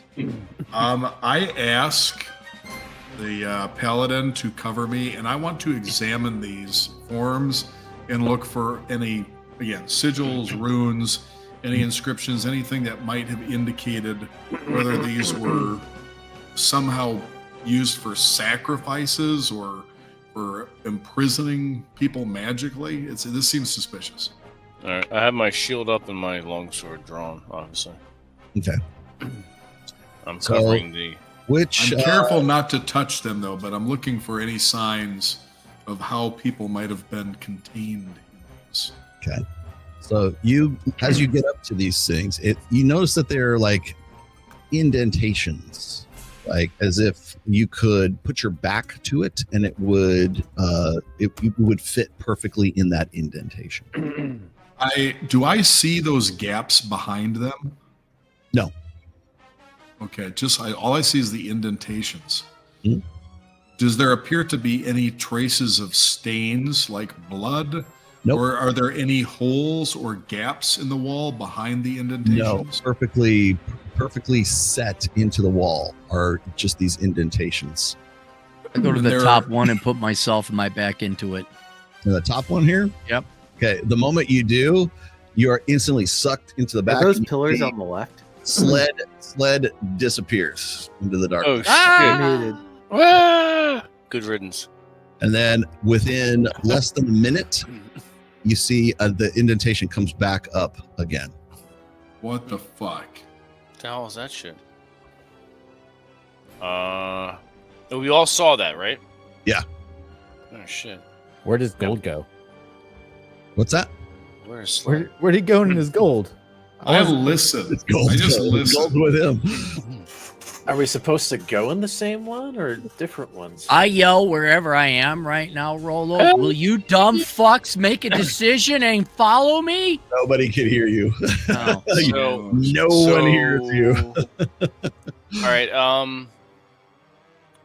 I will go over and touch the same figure. Which one? The one that sled The one that just sled. Yeah, I gotta go rescue my buddy. Okay. Oh shit, he's got the amulet. Tell me what tell me what God you're doing. damn it. What kind of all right. The paladin has the amulet. What are you doing? Explain to me what you're doing. What kind of figure is it? It's a human-sized indentation that is set in the wall. All right, I'm gonna go stand in it. Like I'm gonna fill up the indentation. Okay, so you stand with your back to the wall, just like Sled did. Yeah, let's do that. Okay, so you put your back to the wall. It basically kind of like vacuums you up to, into the back, flips you around, and now Andrix is gone. And within like 30 seconds to about 45 seconds, it comes back. There's something mechanical to these wall indentations. Put the candle back. Okay, well, I'm gone. I can't talk.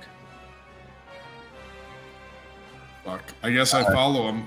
We're stuck here without his amulet anyways. Valdren, what do you want to do? I'm gonna just follow the paladin. TJ, can you still not hear he's anything? gonna make me so much gold. What's that?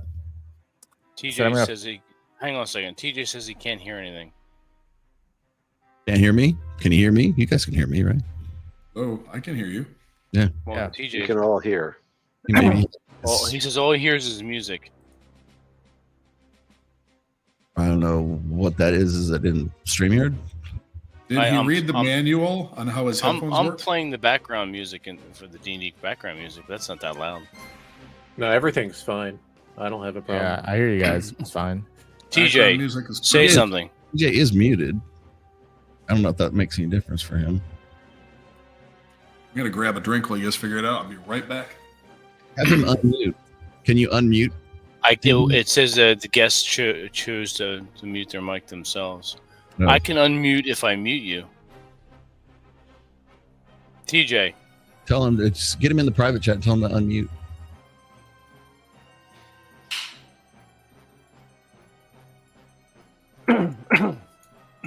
They're not. Hey guys, I can't hear anything except the music. Can you hear me now? Can you hear us now? Maybe he can rejoin.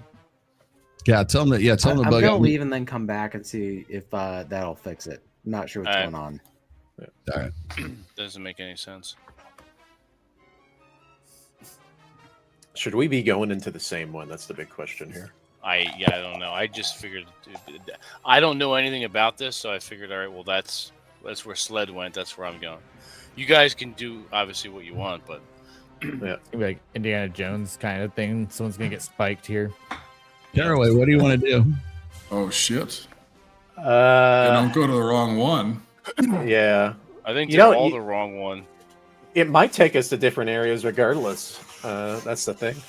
I'm going to go on the one next to the one they went in, so the second to the top. To this one here. Yeah. Okay. All right, I can hear you now. So it Alright, cool. carries you down God damn it. that way. All right. Sorry, guys. I have no idea what happened, but I could not hear anybody. That's weird. Yeah, it's weird. Even in the future, nothing works. Valdran, what do you want to do? I'm gonna follow the paladin. In here, this way. Yep. So you whip off. Zoinks! Haru, what do you want to do? I am following the paladin because he's got the ticket home. I'm dead. That is All right, Torvald. I'm just gonna keep going with them. Which You're way? you're gonna go into the indentation that we went at the upper top left. Yeah, I'll do that. Okay, so you go that way. Fanstern, where do you want to go, Drew? I follow. I don't want to get stuck here. Which way? Which one?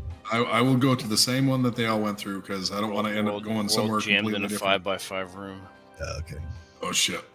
That would suck. Okay. Or maybe Sled would like it, but you know. Okay.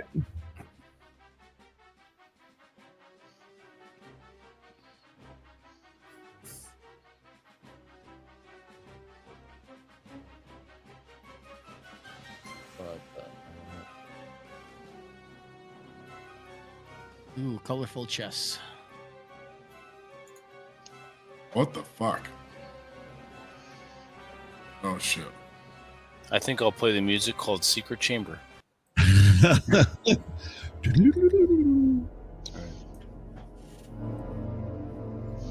So everybody, are you guys gonna get shoved? Sled ends up here. Torvald, everybody decides that they wanted to follow Sled.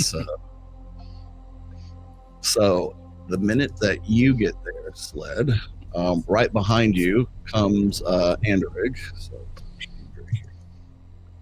So what happens, Sled, when you are pushed,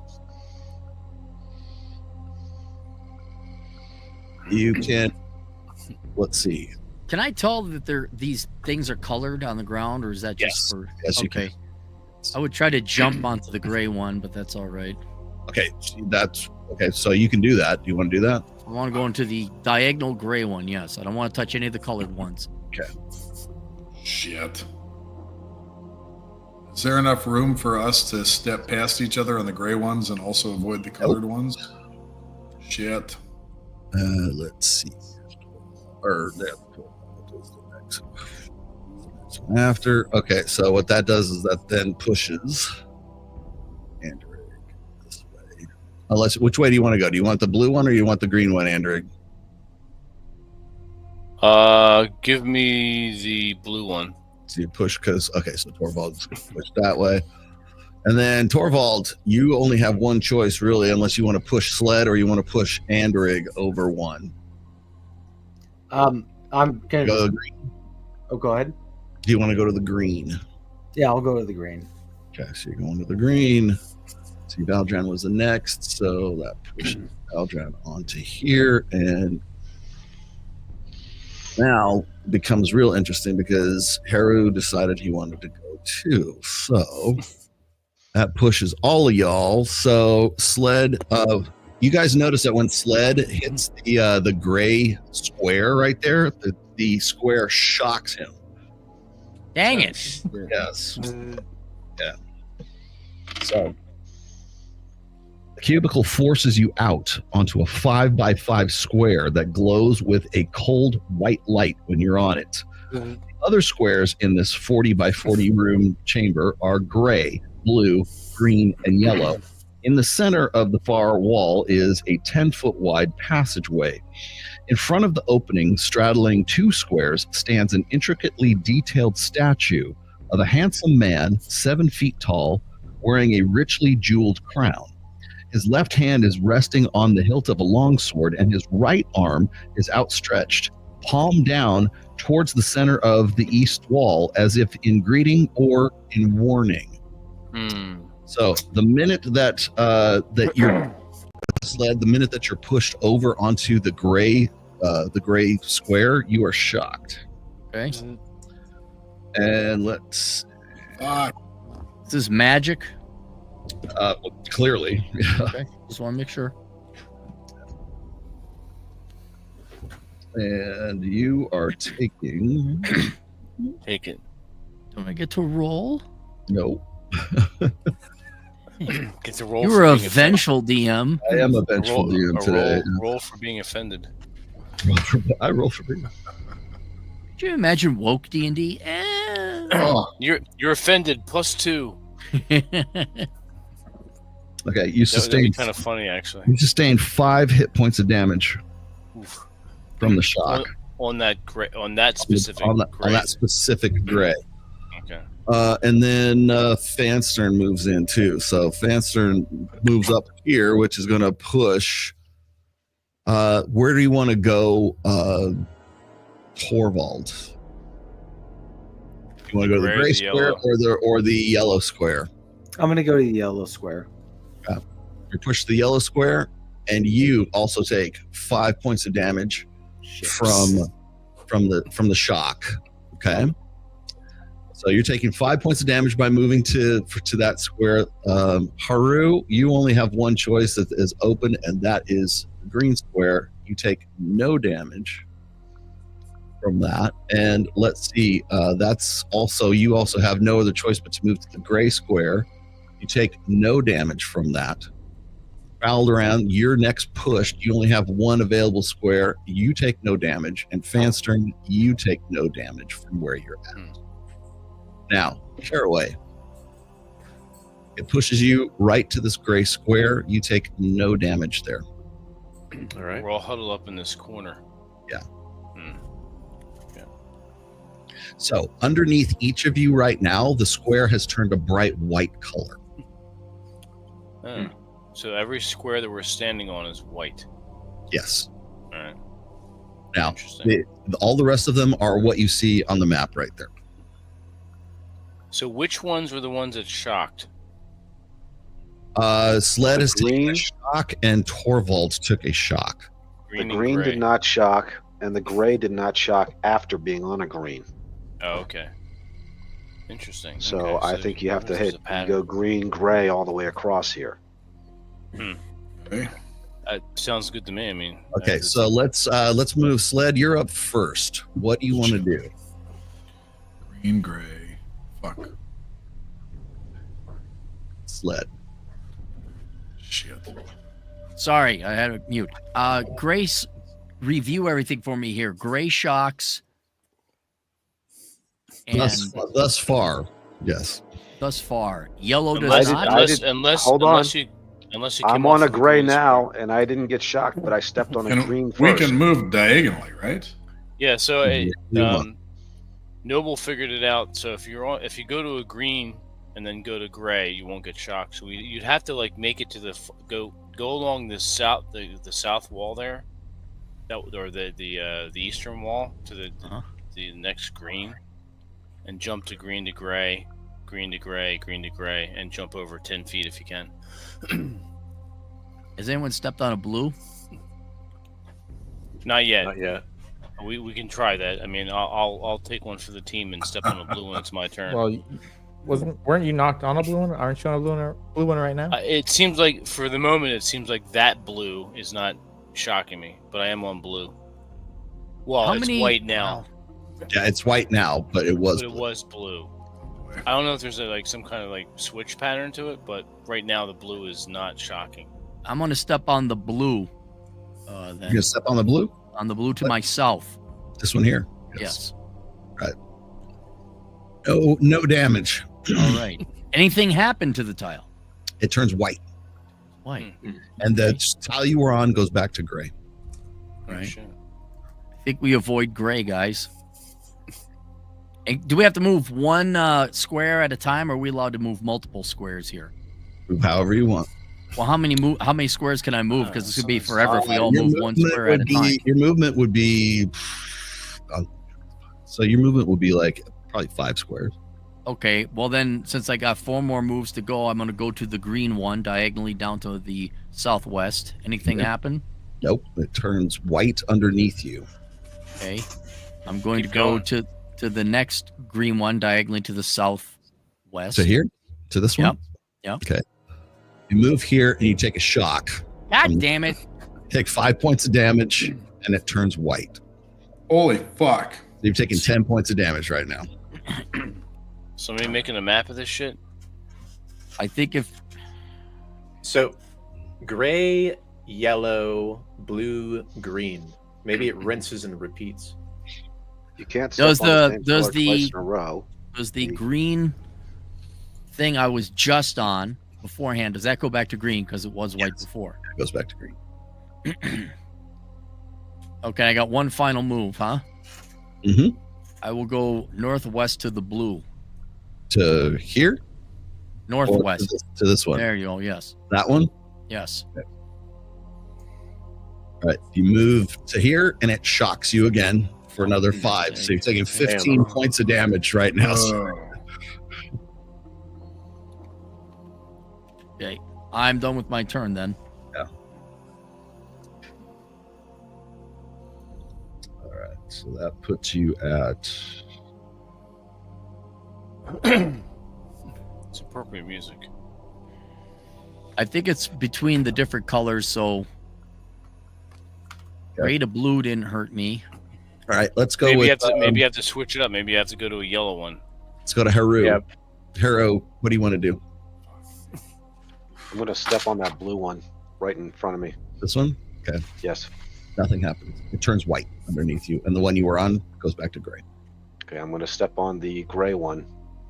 Which one? To Here? the left. Yes. To this one. Okay. Yes.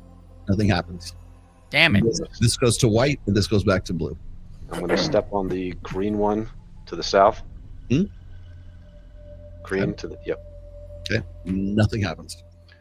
Do I have another turn? You got one more. This goes back to gray. The gray one underneath. I'm going to go to the gray one to the left. Here. Okay. And nothing happens to you, and it turns white, and this goes back to green. That might be the pattern. Yeah, You color gotta versus gray. You got to go color gray. Color gray. Color gray. Although I'm avoiding yellow because I don't know if that's safe. Let's go to Torvald now. It is. Torvald, you're up. Where do you want to go? It's ironic the samurai avoided TJ, yellow. go for it. Where do you want to go? God. I'll take the yellow. Here? Yeah. Okay. Move over here. You get shocked for 5 points of damage. 10 points. Goes back to yellow, and you are this underneath you goes to white.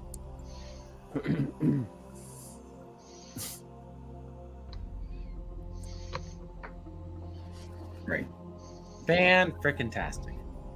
You can still move another 2 if you want. Or you can stay there and lick your wounds. I'll take the gray. Which one?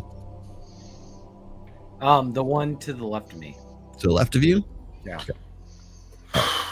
Nothing happens. It turns white underneath you, and the yellow goes back to yellow.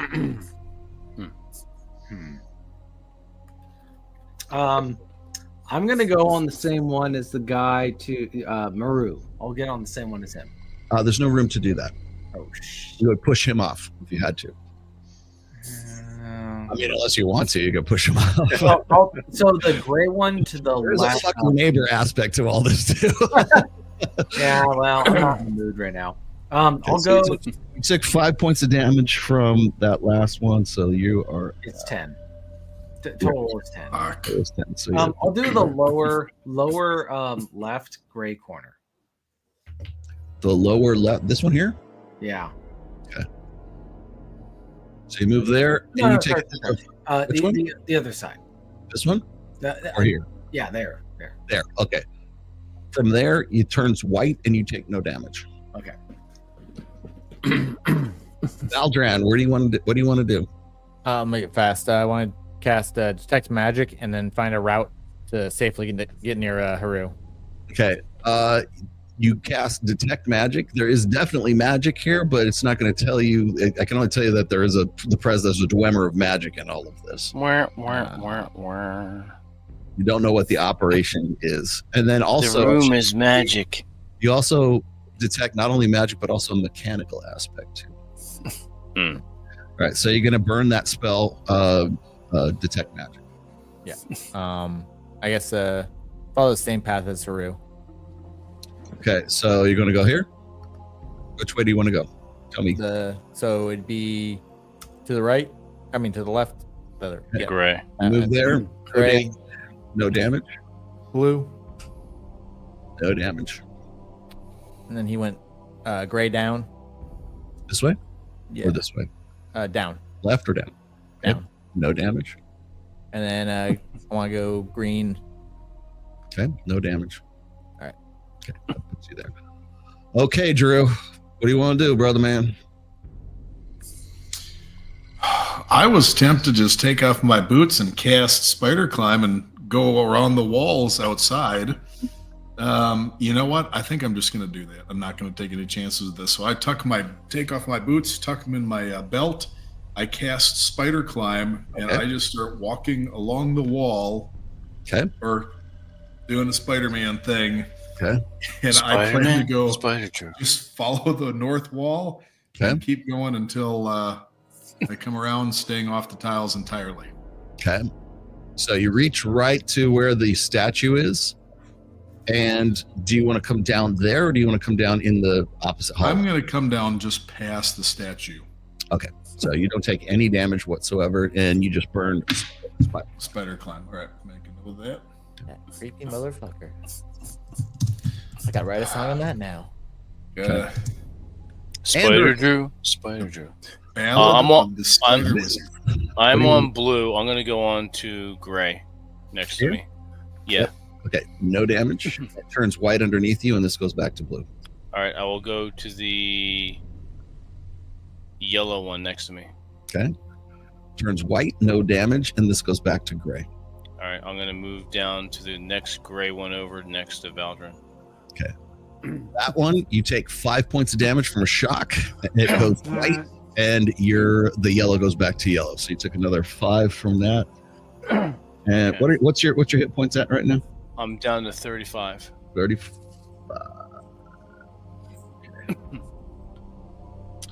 And Bard, what's your hit points at right now? I'm at 34. 34. Haru, did you haven't taken any damage at all, have you? Caraway, what's your damage at right now? Let me see. I have 7 damage, so 35. 35 hit points. And magic user, you haven't taken any damage, so you're good. Okay. Well, yeah, I shouldn't say that. You did take. Oh, you just climbed, so you're okay. Okay. Caraway, what do you want to do? Good question. Do I take the risk on the pattern, or do I just go? That's the tough part. You take 40 points of damage. I'm going to go to the blue right to the left of me. This one here? Or this one here? To the left, yep. Okay. You step onto it. You take 5 points of shock damage, electrical damage. What the hell? This turns gray, and this turns... I wonder if it is dependent. It's like there is upon no pattern. It's like RNG. Now, someone did blue, gray, green, gray, and now it's like that. Well, you did enter in on a different chute, so I wonder if that has. Yeah. So this is like a chessboard.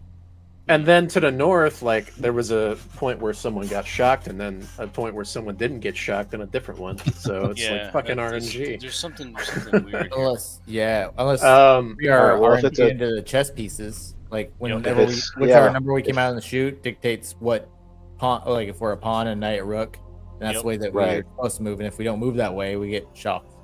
All right. So that could be it. You still got movement. Okay. Movements left. So what do you want to do? So anyone who came in on the top upper right one, that's the rook area. So we're all rooks. Yeah. What? So if you what is that spot? Is that the horse or is that the priest? Which one did you come in on? on? The bishop. The third one from the top. That would be the bishop. Bishop. So you have to go. You have to go sideways. I'm gonna try green then to the bottom left. Okay, you move there. It turns white. You take no damage. This goes back to blue. Okay. I'm going to try the green again. Okay. Southwest. Move there. Turns white. This goes back to green, and that's the end of your move. Okay. And no damage on that one? No damage. You only took it when you made the one move there. That's probably it then. Yeah. So you're a bishop and we're all rooks. Caraway, you're at 30 points. Okay.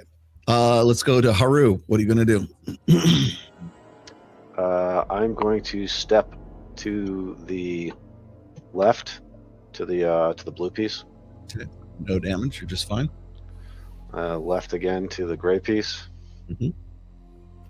South to the blue piece. Okay. And south again. Okay. That's it. That's it. Yep, that's it. Man. That's the sequence. Torvald, TJ, what do you want to do?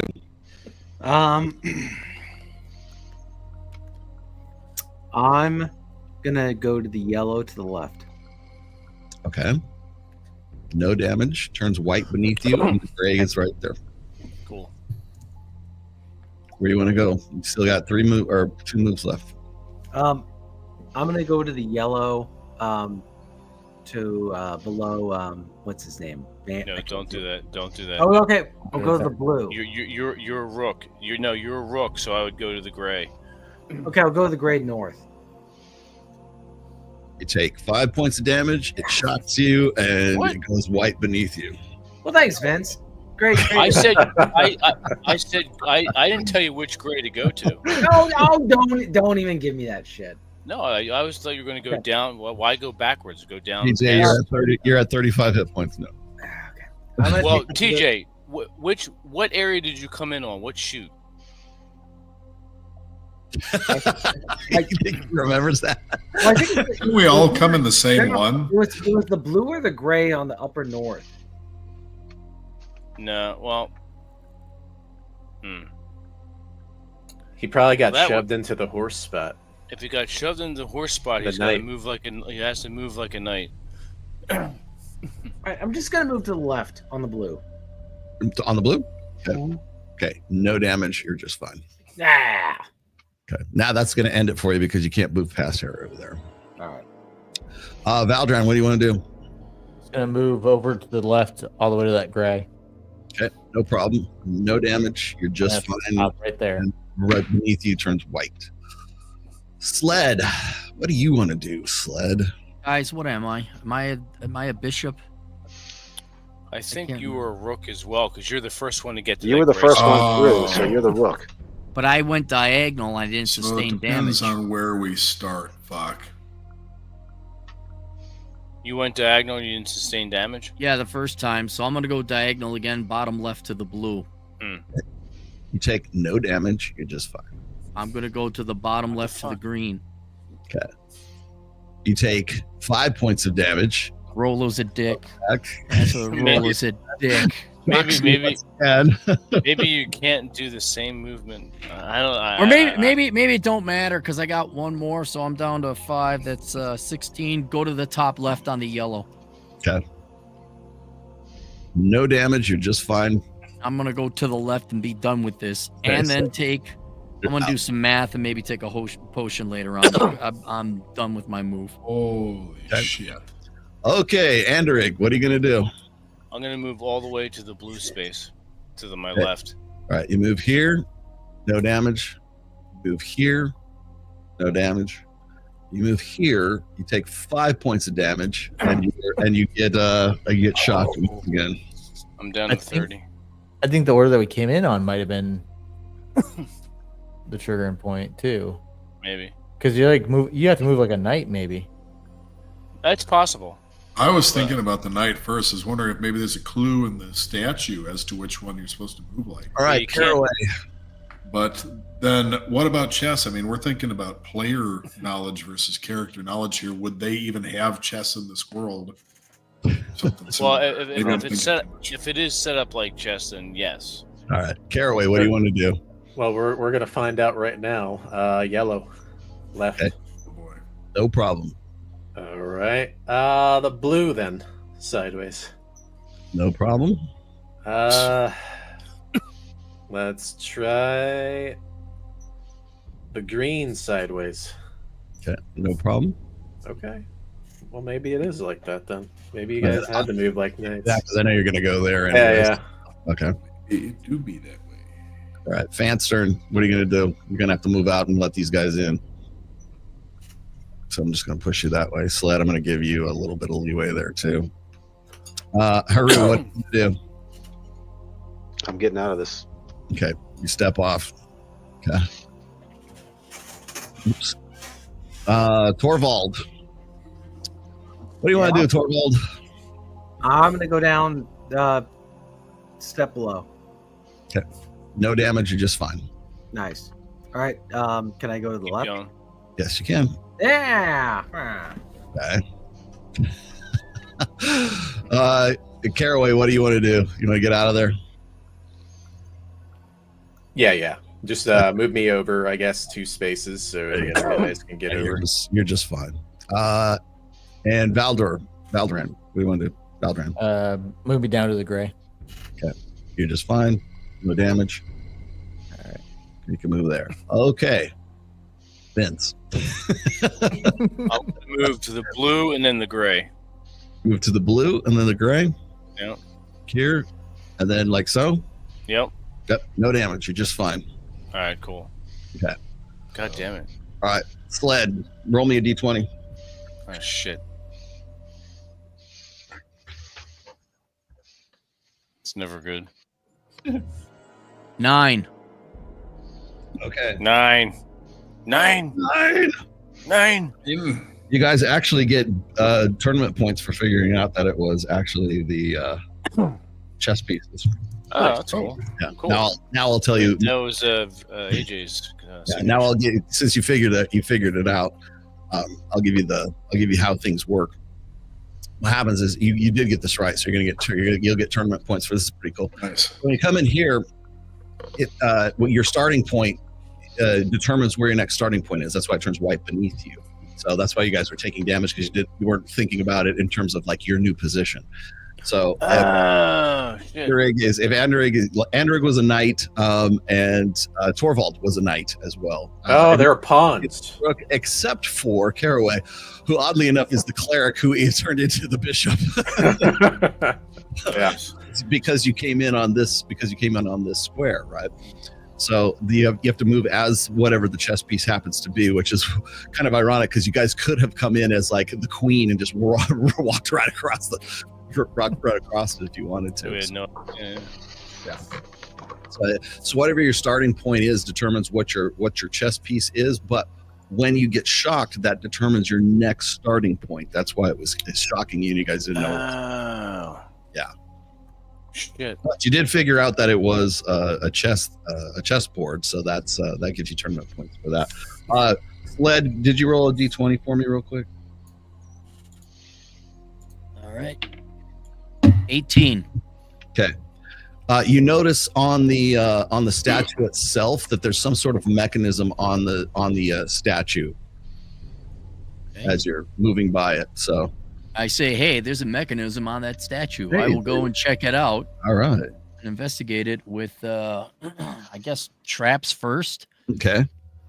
Okay. It looks as if the hand itself is sort of like a lever of some sorts, like the outstretched hand. Okay. I'll press on it. Okay. So you push down on it. There is it opens a secret panel in the statue's chest.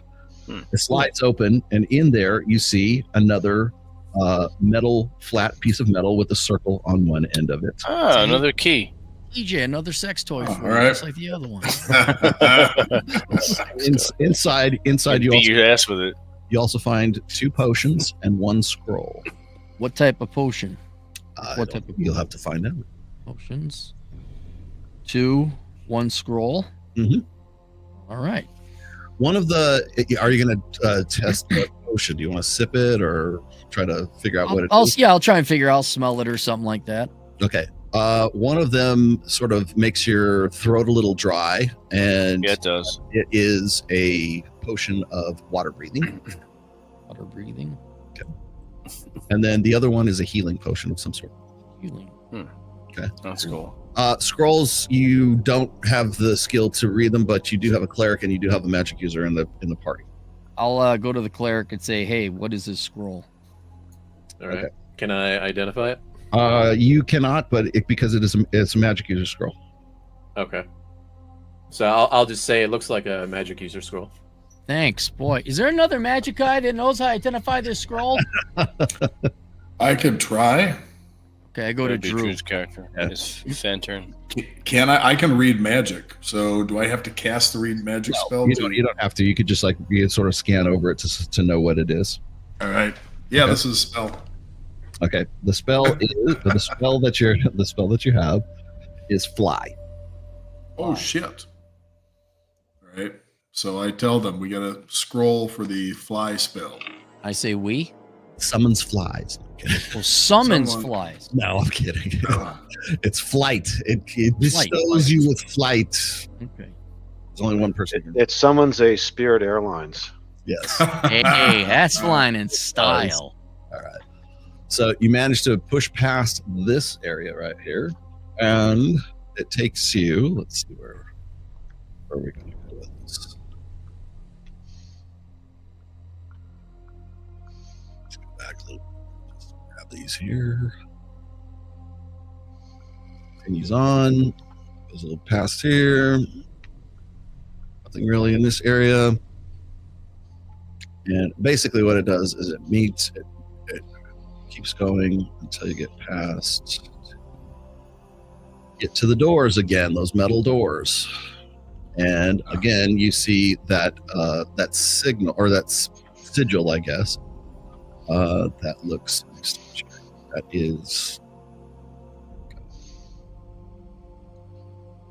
like this again. So this is what you see in those doors. So you have reached this side or this side of the metal doorways. So you see this image once again, and again it looks like you could slot the keys in there if you wanted to. Okay. Give it a shot, but I have a feeling they're just going to fall off, right? However, you now have two keys or two pieces of metal that, remember, they still look like this. Right, we don't want to have four more. Yeah. Okay, so you've got two of these now. Two of TJ's toys. Okay, good. Yes, there you go. All right. So you guys can back your way out of that, and you can go to the next cardinal point on the those within the fortress. Southeast, guys? Where would you like to go? Southeast. I guess we go to the next tower. Sounds like a plan. Yep. So you want to go to the southeast or the southwest? Let's go to the southeast. Southeast, straight down. So you guys did make it clockwise. Here we go. All right. Okay. So once again, you guys go back to the surface. Go back to real fast, Raul. I'm going to do laying on hands on myself and cure 12 hit points for myself.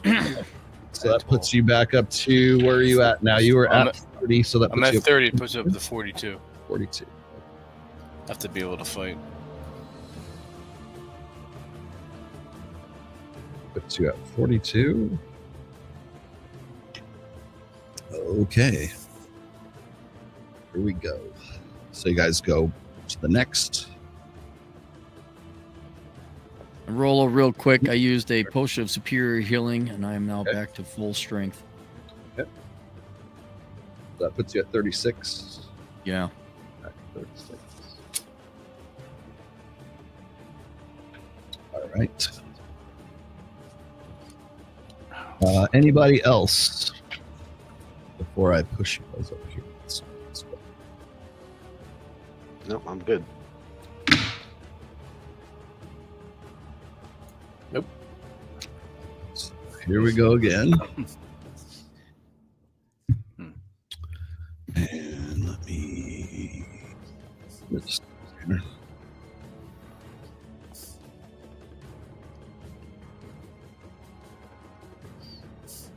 Okay, I need marching order now. That I presume you're going to go out front, right? I'm going out front. If someone else wants to go ahead. I'm going to stay with the paladin again, so I can duck behind him if things get a little iffy. Okay, Vince, where do you want to be? I'll be. Is that Sled right there? Yep. I'll be next to Sled, and then have the two squishies next to me. Yeah, I'm following Henry Cavill. Okay. They're like my Badger Benny, only smarter. Valdron, where do you want to go? I'm gonna go follow Henry Cavill. Okay. Fairway. I'll be next to the paladin. He helped me out during the chest stuff. Harrow, I think you probably want to be in the back Absolutely. again. You get. Yeah, I have a class bonus against being surprised, so I figure if anything's going to try to sneak up on us. Right then. And you're all in my protection radius, so you get the bonus. Okay, so here we go. Gonna move along through this passageway. Going. There's really nothing to be seen up in here, so it's not. Push your way on. Spilled my drink. Then we end up in the Pine Barrens of New Jersey. No, the Jersey Devil. Oh God! Now we're in danger. A monster with teeth and claws. There's Vince in a dark gray van who looks creepy. Oh, that's right. He has He's candy. got candy. I got the good stuff though. He says, "Do you want to go to Wawa with me, little boy?" No, I don't. Jeez, leave me alone. That's where Aaron buys your lunch or your dinner for you, and then gets a receipt so he can write it off. That's right. None of you are my friends. You're all tax deductions. I have to say we're all tax deductions. I'll be right back. Funny. He's like, my dog in. he insisted on paying with his card and getting a receipt. I'm like, what are you doing? He's like, oh, I'm getting a receipt so I can write it off. Son of a bitch. Hey, every little bit. Apparently, a $24 Wawa hoagie order was. Hey, $24 is a lot of money. $24 is $24. It is. That saved me a work in a quarter. Hey, I'm glad I could help you out. Oh shit! We traversed all of this. Yes. Nothing happened. Nothing happened. Remember, we're doing tournaments. So we'll go along to the fun parts here. Do you sense anything? I'm checking the surrender is checking. You're about to see something. Yes, you do actually. Oh shit! All right, so I say, hold up, all right, everybody. I'm sensing great evil in this. When there's a big fucking ass room. Now, here's the deal. Oh shit! The protection from evil. If you're in my radius, if an evil creature is attacking you, it has a -2. Yeah, Bard and I are the squishiest, so we should probably stay very close. So stay close to me. You get a -2 to hit you, and myself, obviously. I'll get behind. Sled's gonna get on my back. Right. Okay. So Right. What the fuck is that, Wawa? What the? This is gonna be lots of fun. Oh, shit. Let's push this. Son of a bitch. Let's fall back in the other room and bottleneck them. Oh fuck! Oh, we could, and just have anyone with magic and bows and arrows shoot them. Well, there's one right in front of us. We need to back up a little bit. I agree with Sled. Let's retreat to the chamber to our south. They'll come in 2 at a time. So here's what you see. This is a 90-foot by 90-foot room. It has a 20-foot high ceiling. There is a 10-foot wide passage on the opposite side. You can see over here. All right. And in the center of the west wall, in the room are 16 bugbears. They have no weapons. They are all standing perfectly still, like they are in suspended animation. Right? Okay. They do not appear to be statues. In the center of the north wall is a 10-foot long, 5-foot wide, 5-foot tall stone sarcophagus with engraved lettering on it. And that's what you see. They are standing perfectly still as you guys get right up to the threshold of this room.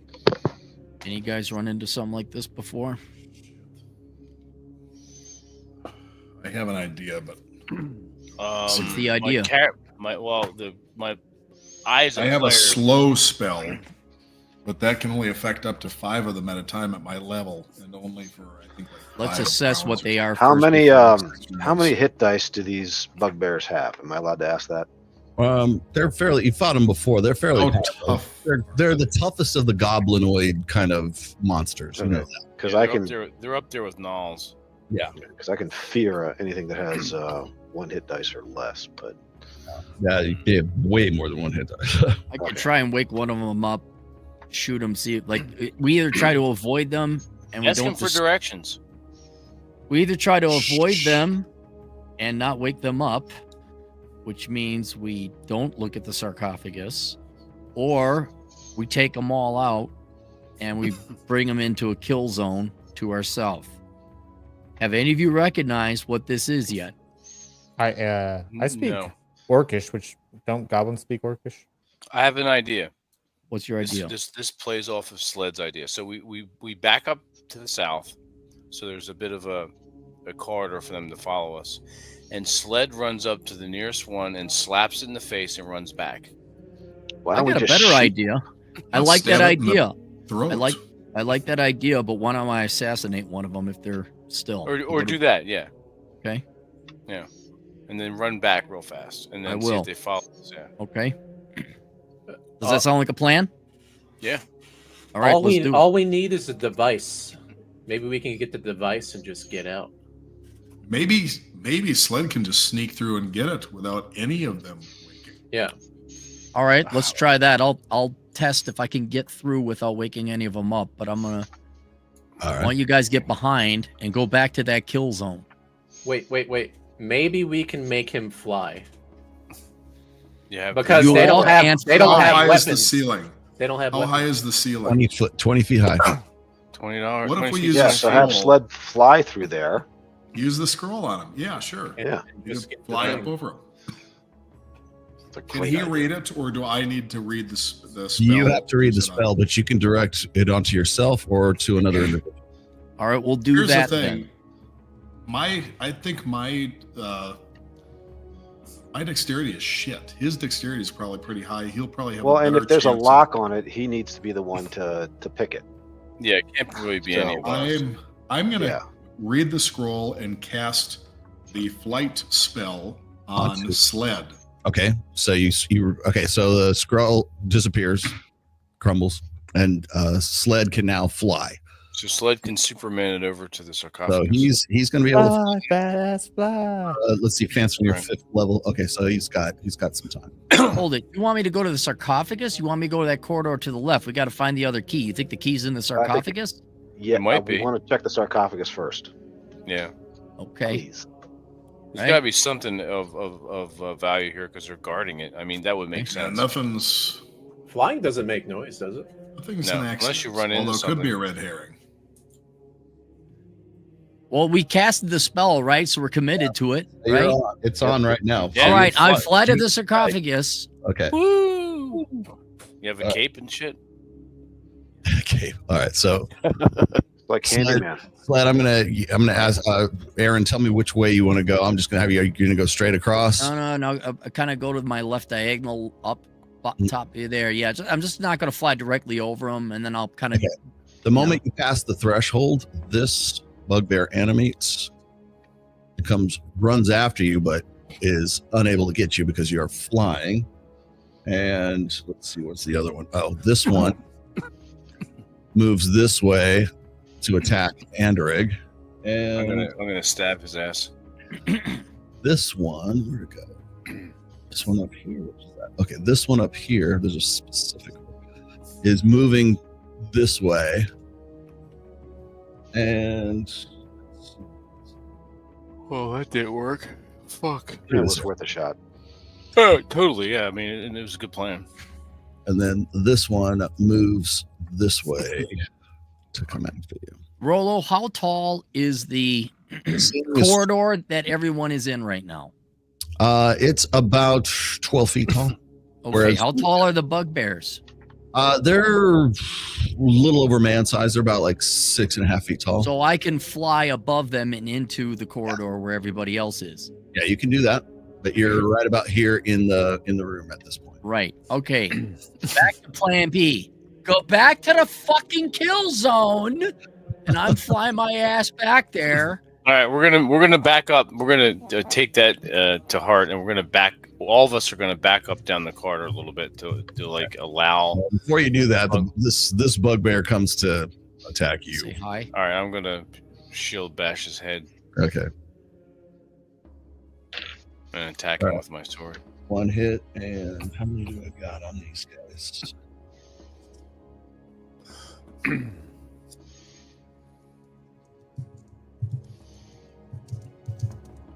I have an idea. Okay, so here we go. Hold on 1 second. Andrig, you take 8 points of damage from this one. Jesus. Yeah. Okay, so you can hit back if you want. That's the only one that's made it to the corridor to do it. I'm gonna attack it twice with my longsword. All right. And you are. Go ahead. If And everybody wait, and they're evil, right? So they get a -2. Yeah, they are evil for sure. If you guys can pull back enough and get a bunch of them clustered in the same spot, I can hit them with a slow spell. Go ahead, Vince. What'd you get? Ender he hit twice with his. I believe he hit twice with his sword. He got a 14 and a 16. Yes, more than enough. Okay. All right, so I'm gonna roll 2d8. Okay. A 5 and a 4. 9 points of damage. Okay. Didn't kill it, but not bad. Good. And then I'm gonna hold up my shield and retreat back down the corridor. Okay. All right. It stays at the threshold of the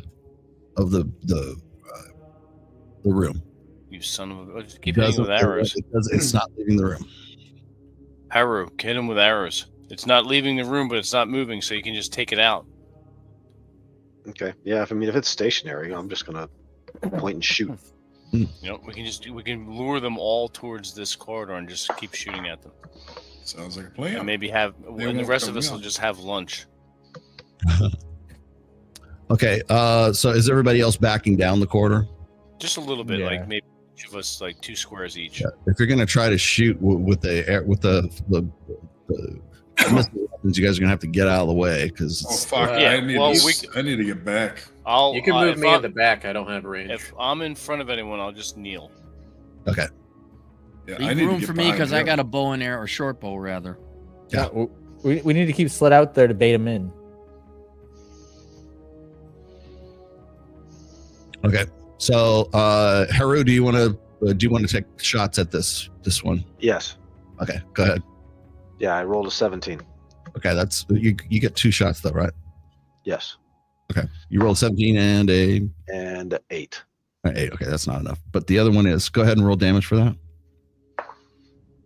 3 plus 2. Plus 2, so 5. Okay. Still not dead, but looks like he's about to be dead. Put it that way.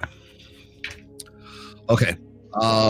Torvald, you can take 1 shot if you want to as well with the bow. TJ. Oh, TJ. Where is TJ? Yeah, there he is. Yeah, I'll take it. Okay, shoot. All right. Shoot. Do it. 14. 14.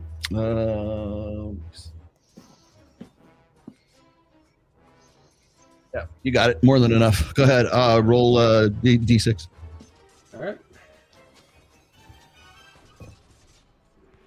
5. Okay, that kills this one. Ah. Nice. Okay. Sled, you're the only one that's in the room right now.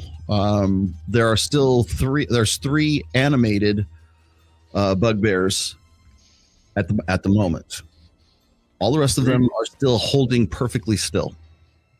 Yeah, I'm flying back into the corridor, taking up a position behind Vince, and waiting for the others to come into the corridor.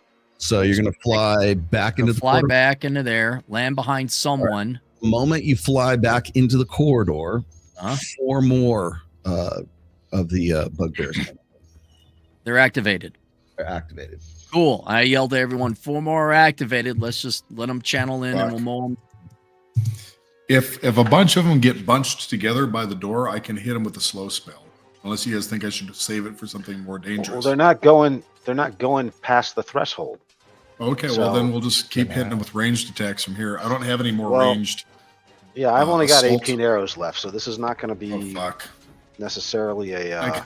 You have to retrieve some. Yeah, I can throw my dagger. They're not going anywhere. Any ones that miss, you can retrieve. Shouldn't I be behind someone there, Rolo? You'd be behind me. Yeah, well, you're flying back in. You're back into the corridor here. Okay. Yeah. There, like that. Yeah. So, I mean, you're flying, so you can actually set yourself down again if you want to as well. Yeah, that's what I want to do, so I can start shooting at them.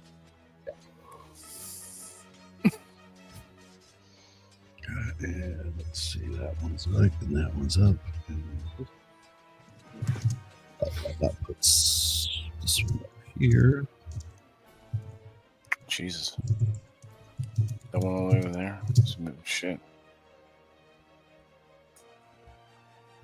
So our magic user doesn't have a fireball or anything. Nope. My plan B magic user does, obviously. Okay. All right. Well, do you want to commit suicide here and then just kill me and then Okay, so they've moved. The only one you have any kind of range to is really this one right here. But this one is stationary. These are stationary, stationary, stationary, stationary. What if we can coup de grace? So what do you guys want to do? Are there some moving towards us? They stop right where they're at, right? Well, they finish their moves right where they're at. Okay, well, let's let them come to us and get in the doorway. Okay. They move to right about where the edge of the doorway is, and they leave you alone. Cocksuckers. Of course they do. So weird. Can I get an angle shot at them without going up to the threshold? I wish I had fireball. Yeah, you could. All right, let's do that. Okay. I have a. Should we pour some oil over here, lure them all in, and then light them up? Nah. No? I don't know if that's a great... maybe, but we're also going to wind up smoking ourselves out. Oh, shit. Yeah, that would suck. Okay, go ahead, Sled. If you want to take a shot at this one or this one, it's okay. 4. Okay. I'm sorry, 9 with my modifier. Still nothing. Okay. Take another shot then. Okay. How many arrows do you have total? Right now, I'm down to 18. Okay. Yeah, I can take one more shot. All right, 22. Recover some. That'll hit. Roll me a d6, Aaron. 4 plus whatever else you're going to add to it. Okay. Okay, you managed to piss one off, but that's about it. So they're just going to stay there, huh? More or less. Let's do this all day. Want me to keep on rolling? They can move in, but actually they ain't. They're just standing there, right? Yeah. Well, this one is. Yeah. They do know what they're doing. So. Well, that one decided to get close and personal. Yeah. Oh, he's past the threshold now. Caraway, you're going to get attacked for 1. And let's see. 3. 7 points of damage for you, Caraway. All right. So 23.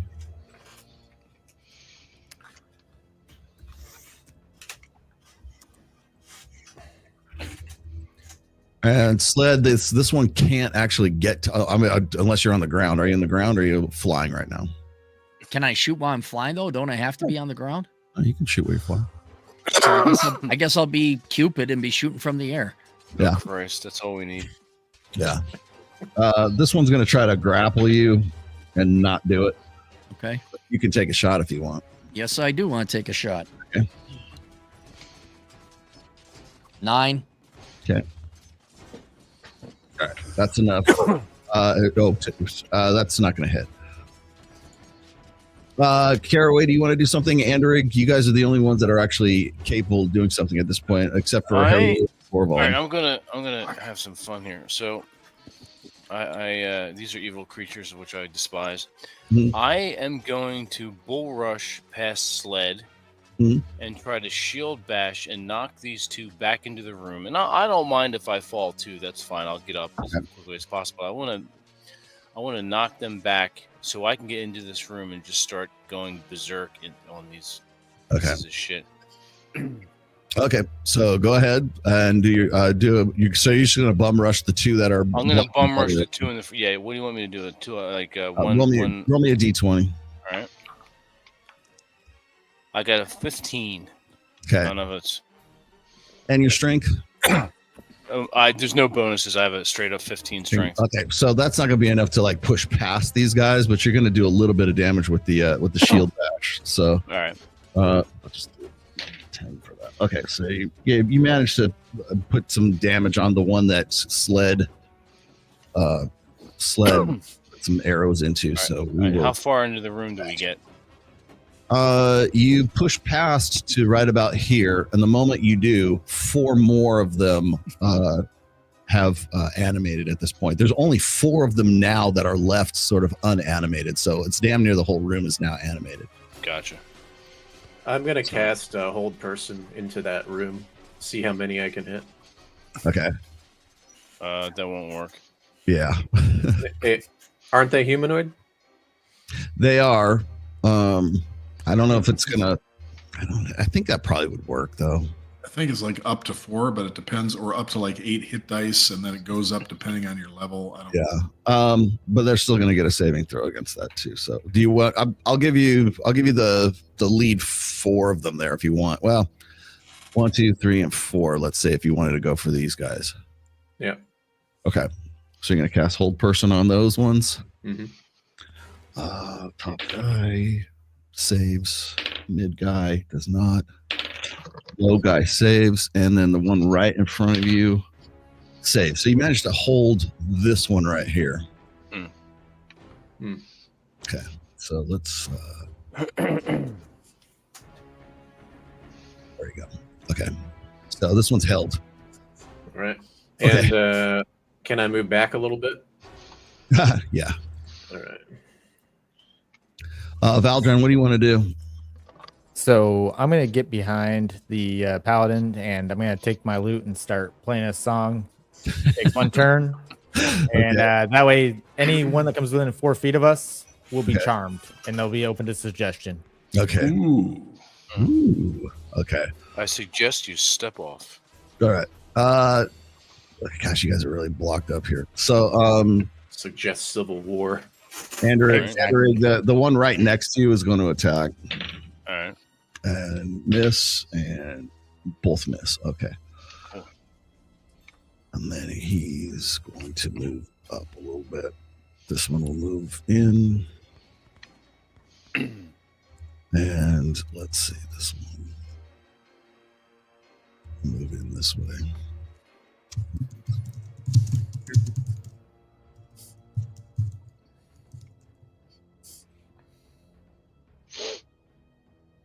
It's over there. Okay. Sled, what do you want to do?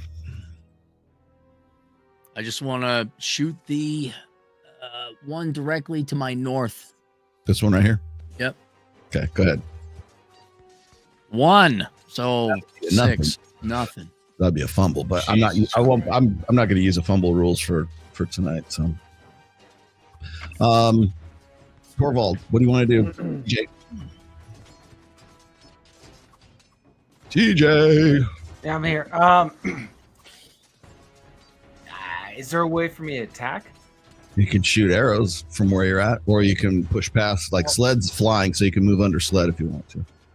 I mean, is there a risk of me hitting them with my arrows? Not from where you're at. You could probably hit this one or the held one or any of these ones from where you're at. I'll loose an arrow. Okay. Let's go for this one. Go ahead. Fire once. Go. 16. Good enough. Roll me a d6.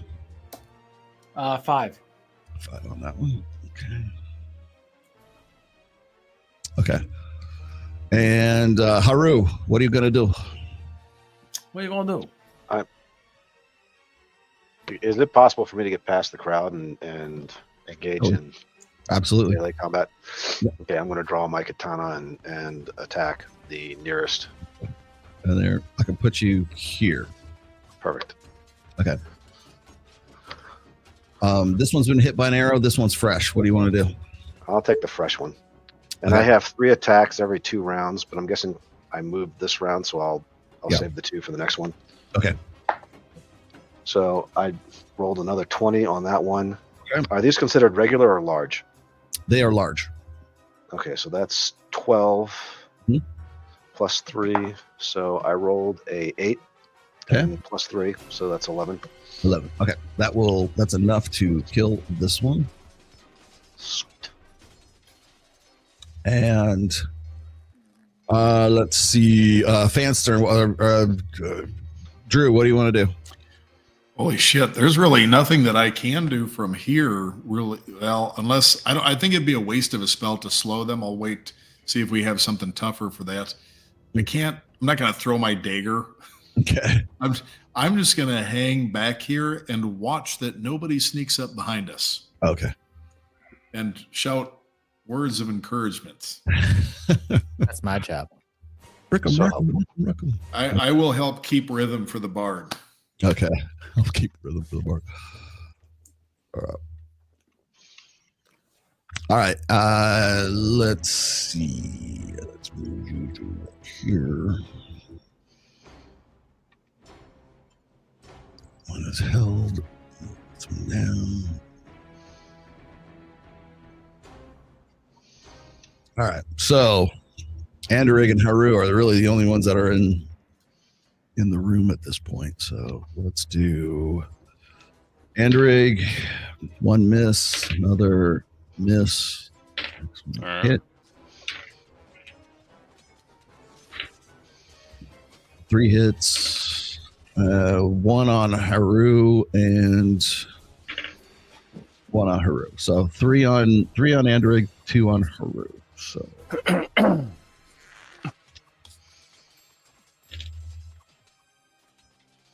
okay, so this one. All right, and so that's going to be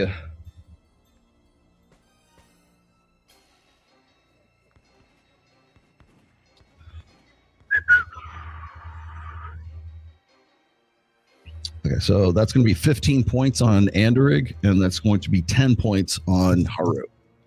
Okay, I'm down to 19. Okay. Not really hitting too much. Okay. Haru, you took 10 for that one. So you have 32. Okay. Let's see. Sled, what do you want to do? I want to keep on shooting. I'm there. I'm going to shoot at that one directly in front of me again to my north. Go ahead. All right. This I'm going to shake it better. We go. That is 15. 15. Okay. Good enough to hit. Okay. 1d6. D6. Yep. 1 whole point. 1 whole point. Okay. Don't say I never do anything for the party. Son of a bee. Okay. Let's see. Anderig, what do you want to do? I'm going to attack. Which one is the most hurt? The one right here to your, it'll be to your right. All right. I'm going to attack twice. Okay. 2 longsword attacks, a 10 and a 16. Okay. The 10 misses, but the 16 hits. Well, you're at +2 for that, though, aren't you? For the. I'm at. Well, yeah. I believe that +2. Is that including the +2? No. Okay. So be 12. Okay. So that's enough to hit. So both of them hit then. Oh, okay. Mm. 6. Okay. And a 2, so a total of 8 points. All right, that'll kill this one off for sure. All right, cool. So long, fucker. Fare thee well to the land of bugbear death. Haru, there you are. What are you going to do? Well, now's my double attack round. Okay. So, it looks like I've got 2 kind of there to my right. Mm-hmm. One is held. Magically. Okay, I'll start with the one that's not held. Okay, that's this one. And if I have any left over, I'll attack the other one. Otherwise, they'll both go to that guy. Cool. Okay. All right, I've rolled a 16 and a 9. Okay. The 9 is at +2, right? Andrew? +3. +3. Okay, so that's enough to hit both of them. Okay. And then the damage. A natural 5 and a natural 4, so that's 8 and 7. Okay. On the same one, or are you just splitting that between the two? Well, whatever it takes to kill the one that's active. Okay. So how much did you put on it altogether? 15. 15. Okay. That's enough to kill that one.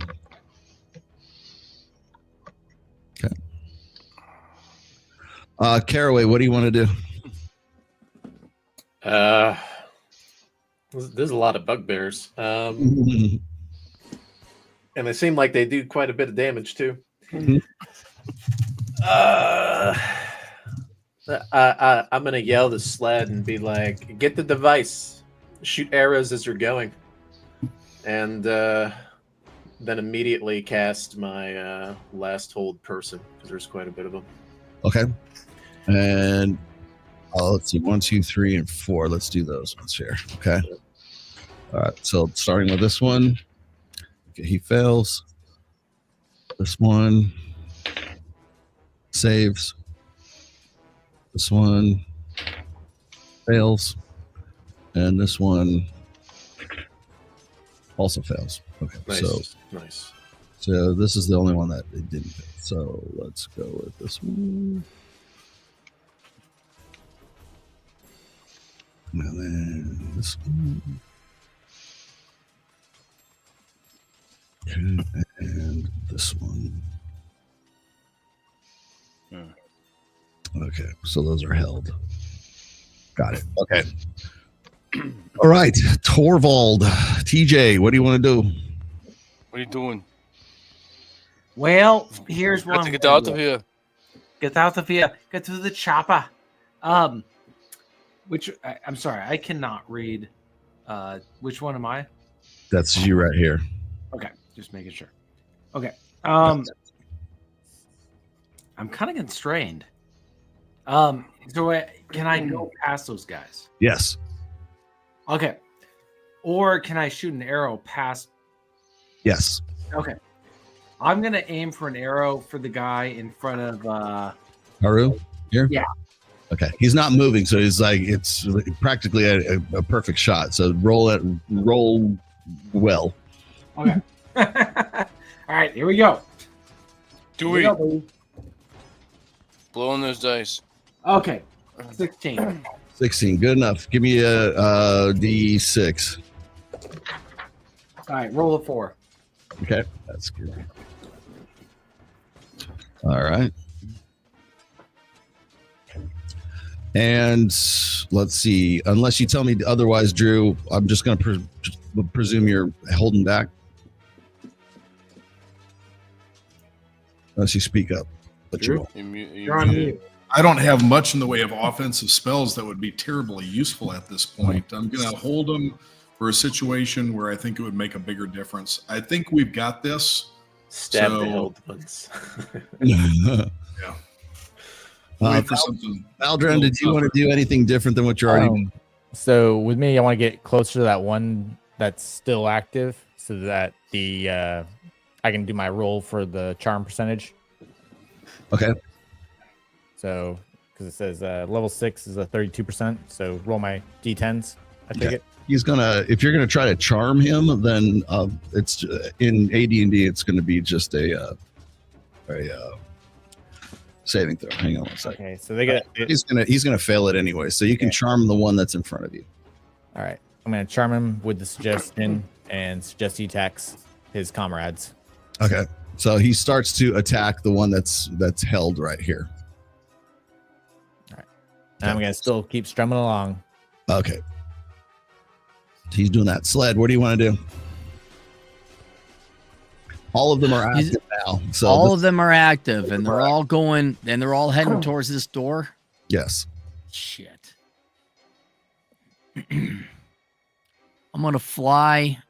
That looks to be about 5 spaces north. And then will I have the ability to shoot still if I do that? Yep. Okay, let's do that. So you want to go to about here? Up there, and then shoot the one. Flying, so you can go wherever you want to. So. Well, how far can I go? Can I make it to the esophagus in one go? Make it about half. We could break it about halfway through the room if you want. The esophagus. Okay. The sarcophagus. The ceiling's 20 feet high. So he's thinking blowjobs again. They can't reach you, and they have no gay hand. Okay, yeah. I'll fly there, and then I'll take a shoot at that one furthest away. Okay. He's shooting the esophagus. Right in the esophagus. 19. Good enough to hit the esophagus. Give me a decent. Good enough for government work. 5. All right. Let's go. This guy down here, and that guy's attacking his bro. So this dude's gonna go out here. This guy's gonna come down to here. This guy's gonna come down here. All right. Let's see. This one's gonna go after. Well, not that. This one here. This one's gonna go after Anderig, and this one will go after Haru. Okay. So Haru, you get hit, and Anderig, you get missed. So Haru.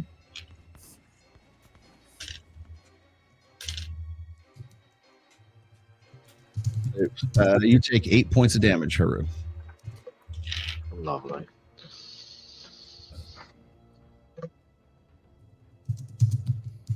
Leaves you at 24. Okay. Okay. Let's go with Anderig. What do you want to do? I will attack one of the ones that's active. So the 4 that are sort of in front of me there are held. These that are grayed out are held. The one right here is a fresh one. This one's beating up his friend. All right, I'm gonna get nice. I'll take the fresh one and do two long sword attacks on the fresh one. Okay. All right. I rolled a 14 and a 7. 14 and 7. 7 is plus 2, so that's 9. Okay, so you're gonna miss with the 7, but you'll hit with the 14. All right, so I stab him once with the long sword, and I rolled a 7, so 7 points. 7 points, and then plus 2 for. No, it's just plain 7. It's just 7. Okay. Yeah, straight up damage from the sword. Okay. Caraway, up to you. Yeah, so I'm just going to attack the one right in front of me that is not held. The hold lasts for 10. Yeah. 10 turns. So. Yeah. Yeah, I'm gonna roll the attack. Okay. 2. That's not gonna hit. It's not gonna. Okay. Yeah. TJ, what are you gonna do? Well, what the hell? Sorry. Kill them. What? Say what? Kill them. I'm gonna fire. God, it's like there's so many of them. I'm gonna. God, I want to shoot an arrow. How many moves can I go? You can move probably about 6 from here. You do very well. By the way, you're a ranger, so you do very well against goblinoids. So, okay. Just saying. I'm gonna fire. I'm gonna fire magic missile. Actually, I'm gonna fire just gonna fire an arrow. All right. There we go. 19. Okay, that's gonna hit. Roll me damage. 1d6. Yeah, 2. 2. All right. Let's put 9 on that one. Okay. Haru, it's up to you now. Do it, Haru.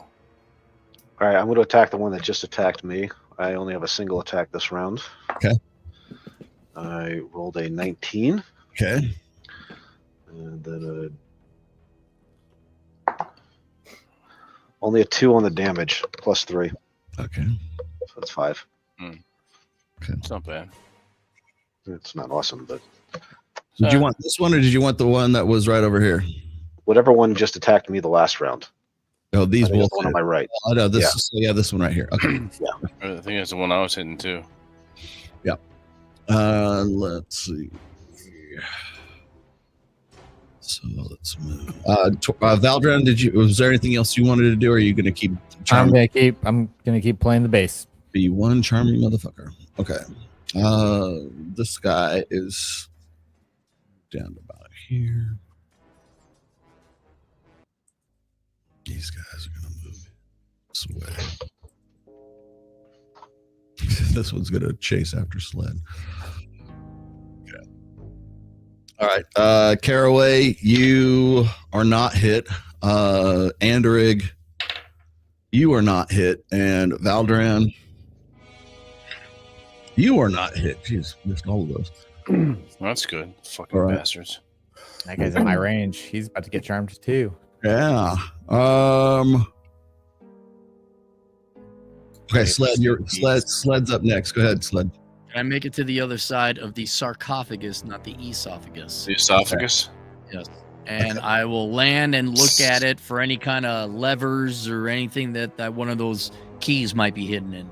It is a heavy stone sarcophagus. There's no lock on it or anything like that. But it looks the top of it looks very, very heavy. There's no earthly way you're going to be able to lift it. Okay. That's what we probably should use this scroll on. Yeah. I got time to shoot somebody or no? You could probably aim for this one if you want. Yeah, I'll aim for him. Okay. 16. Good enough. Give me a D6. 5 again. Okay. Okay. Let's do Andrig. What do you want to do? I'm going to attack again that one that was I just hit before. I'm going to try to take him out. 2 attacks. Go ahead. Two sword thrusts. A 19 and a 2. Yeah, the 2's not going to hit, but the 19 will. Go ahead. All right.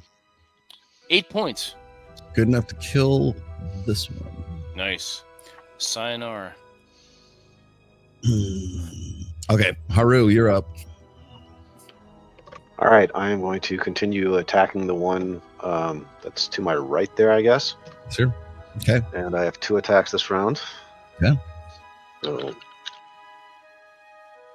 magic light up dice. Spear magic helmet. All right, I got a 15 plus 3 and an 11 plus 3. Good enough. Both hit. Okay, let's do the damage. That's right. Do it. A 3 and a 7, so that would be 6 and... I'm sorry, a 3 and a 4. I'm rolling the wrong dice. Forgive me. I should be rolling a 12. Oh my god. Rookie mistake. Sorry.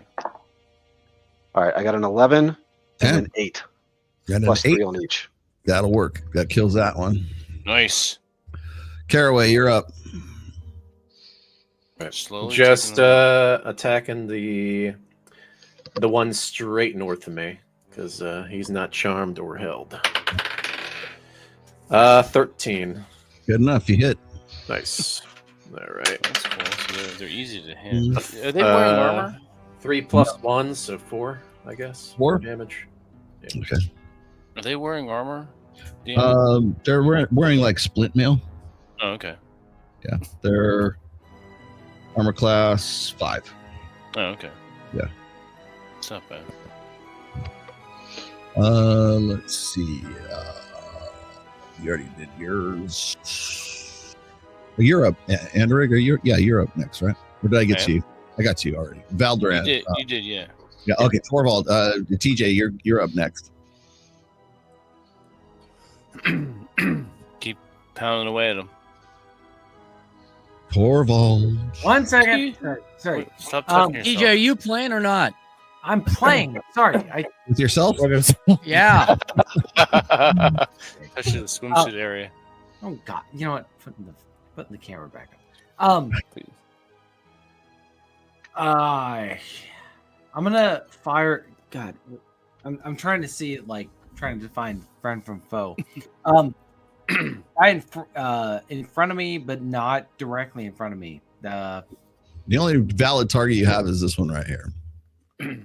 Okay, I'll take a shot at him.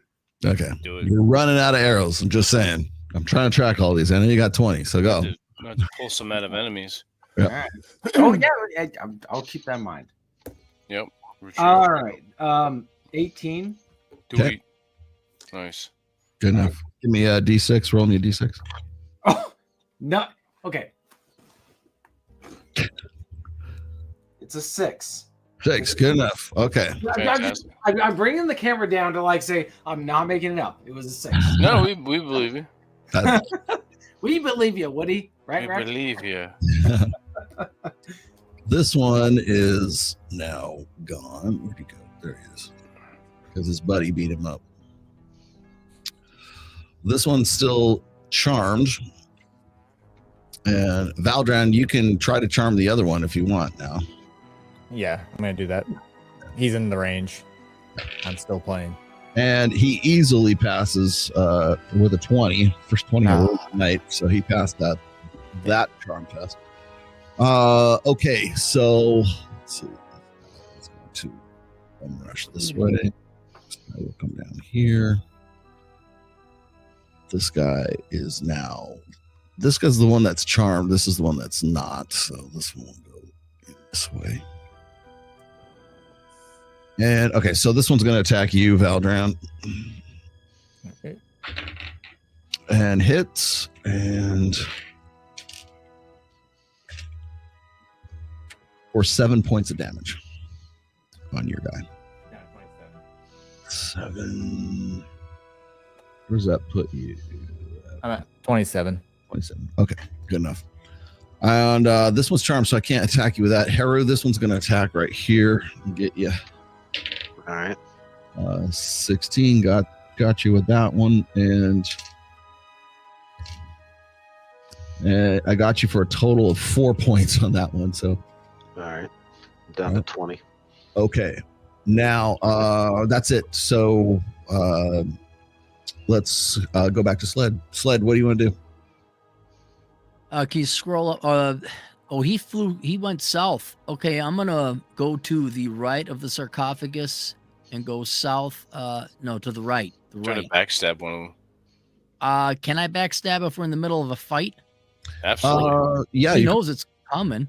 Yeah, well, you're flying too, so he knows where you're at. Okay. Can I make it to that guy furthest north? Right about to. Yeah, you can. Well, you're flying, so yeah. Okay, I didn't know what the movement was. I'm flying. Okay, I'll try and backstab him. Go for it. 12. That's not gonna do it. Okay. Let's see. Andrew, you're up. Vincent.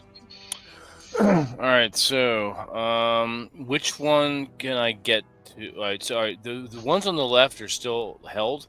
Yeah, the ones that are grayed out are held. I'm just going. All right. I'll leave them alone for now. I'm going to move to the next one that's active. That'd be this one. Whatever that one's one is charmed. So that one's the one attacking. One is not. This one just hit Val. This one is like active. All right, that one's active on my left. I'm going to attack that twice with my longsword and just give my go for it. Battle yawp. He's already been he's been damaged once, so go ahead. All right, I'll try to attack him twice. 19 and 11. Both will hit. Go. All right. 6 and 2. Good enough. Okay, that'll kill this one. Off. Okay. All right. Whittling them down, boys. And Haru, you're up. Well, there's only one.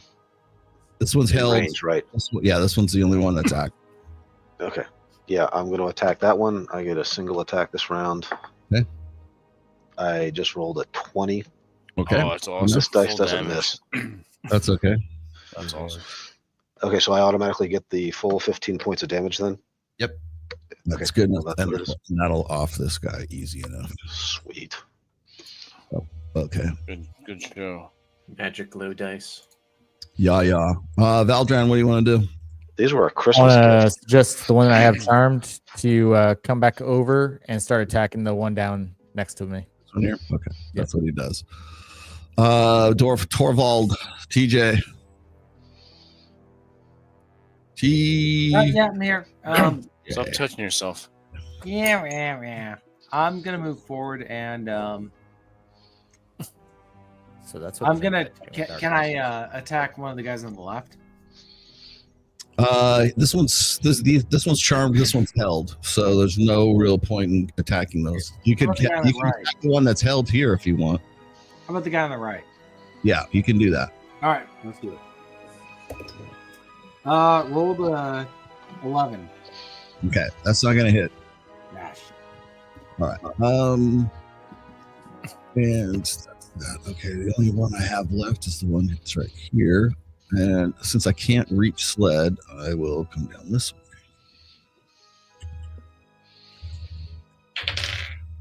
And miss.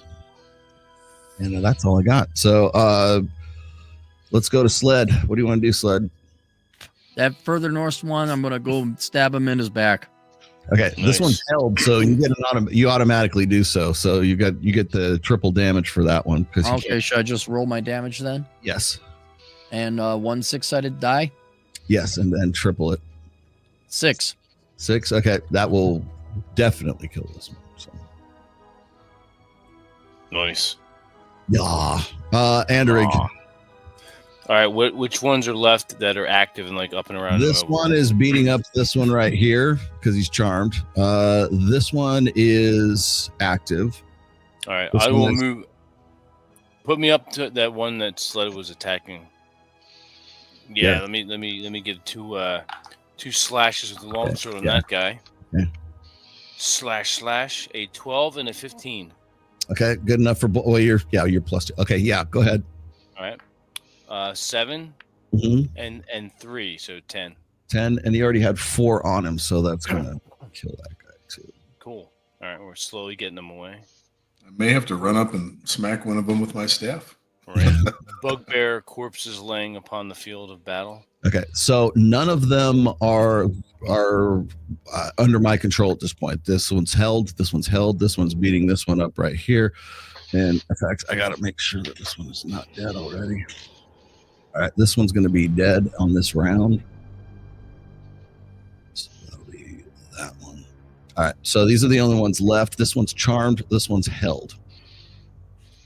Valdran, what do you want to do with the charmed one? We're going to start taking him over to take up the last one. And we'll probably use him to help us move that sarcophagus cover out. Okay. All right, so I'm just going to give this to you because this one's going to probably be dead in the next round anyway. So let's kill that guy off. You have 1 charmed bugbear. How strong are these guys? Your control, yes. Like how can these guys lift a lot of weight? Didn't somebody here speak make him your friend? Or goblin? I speak Orcish. Sure they may speak common. I don't know if that's the same. They may speak a rudimentary form of common. All right, so you managed to defeat all of these things except for the one that you still have charmed right now. The only thing left in the room right now is that sarcophagus. Yeah, make him lift the esophagus lid. Let him lift it up, so if there's a trap, it blows up on him. Exactly. Is it strong enough too? Because I informed the party it's really heavy. It's going to take at least 3 or 4 of us here, including the bugbear. Oh, he can strain himself trying to lift. He can blow out his left nut. Yeah, he can. I'm gonna charm him to lift till he dies. Okay. I want to see his hernia explode out into the on the floor. Drew, there is writing on the side of the sarcophagus. Okay, I said don't touch it. Let me read it first. Can I make out what it says and roll me a d20? 11. Okay, I'll give that to you. It's written in an old language from the old world. Okay, and it says Yiddish. It says beware. Yes, it's in Yiddish. Yes. Oil. It's in Leave beware. It says beware the death that will someday end. Dun, dun, dun. Oh, okay. Got music kicking in. New song. So that was very, very poignant. very Ominous. Somebody get a clip of that. Craftian. Go to one corner and start getting ready to lift. Can we like heal up a little bit before we open up the There's nothing to undead? heal us with. You can do Whatever is whatever in you here want to do. may not be completely dead, but just dreaming. It may we might be awakening something. That's why I use the bugbear. Yeah. Sled, what is that other door on the western wall? I could go check it out. You want me to go scope it out? Yeah, see, Probably here gonna it is. be Start to a flying citizen over that to the needs a key. western door. You should fly. That's like, isn't that the title of your next book? Yes. Flying towards the western door. Flying to the western door. Okay, so you guys are at the sarcophagus. What do you want to do? So my radius, my detection of evil is 60 feet. Am I getting a sense of evil? Obviously, the bugbears are evil. They're dead. Yeah. Aside from him, he's still charmed. Is it emanating off the esophagus? No. It's not. Okay. No. So, gentlemen, I'm not getting any evil aura from the esophagus. I'm not getting an evil read here. Any evil reading off this esophagus? Mhm. So, should we try to lift it? What do you want to do? Let's give it a shot. Yeah. All right. might as well. I'm gonna have the bugbear start pushing. I could lifting. try casting levitate on it. I don't know if that would actually. Does that work on things or just? No, it's only people. I yelled back at them, quit acting like a bunch of girls and just lift the damn sarcophagus already. That's what we're doing. Go the Okay. esophagus. So the bugbear is trying to lift it because Valdran's controlling it, but it's still not strong enough. All right, I will lend a hand. Hey, what's your strength? 15. 15. Okay, Haro has 18 strength. He'll help as well. There you Okay. go. So between you and you three, you can lift the sarcophagus lid, like slides off. All right. Inside of the sarcophagus is 6,000 copper pieces, Holy shit. 2,000 silver pieces, and mixed amongst the coins are 4 gems.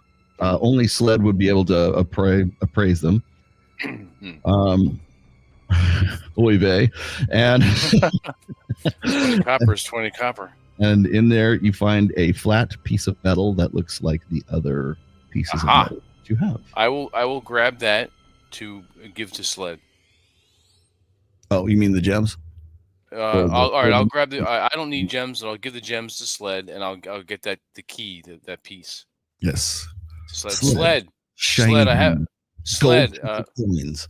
Sled. There's a lot of coins in here, and I have 4 gems for you and another key piece. You want to take it? I'll take all of them. Let me check out this direction here just to make sure there's another door here. All right. Yeah. So you got 3 keys. Okay. And maybe another way out. If not, we have to backtrack.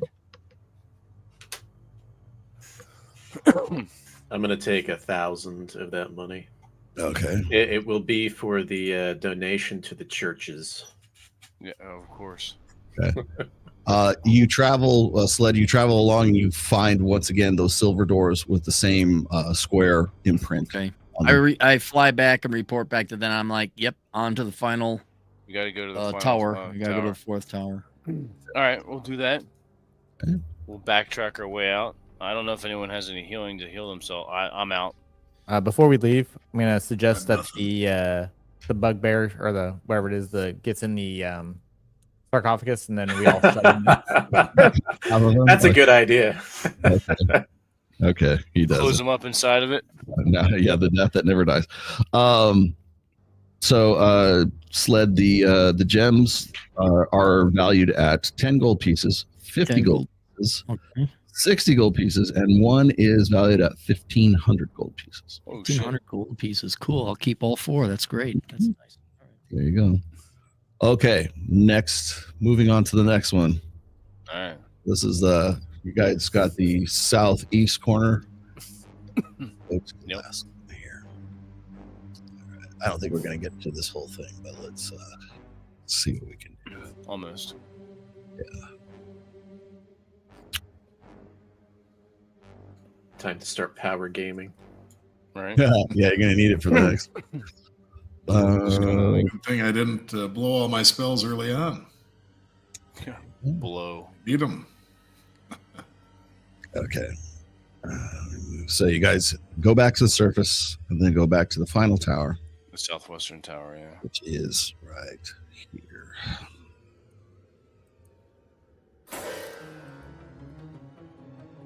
Okay. So once again, you grab another one of those. So you know. And now we are in this one.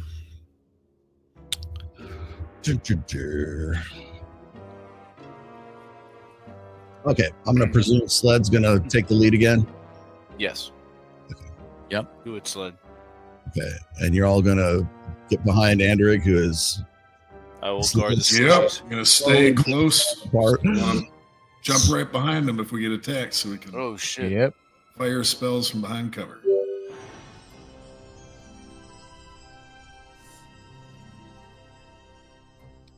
Okay. There. Put you here.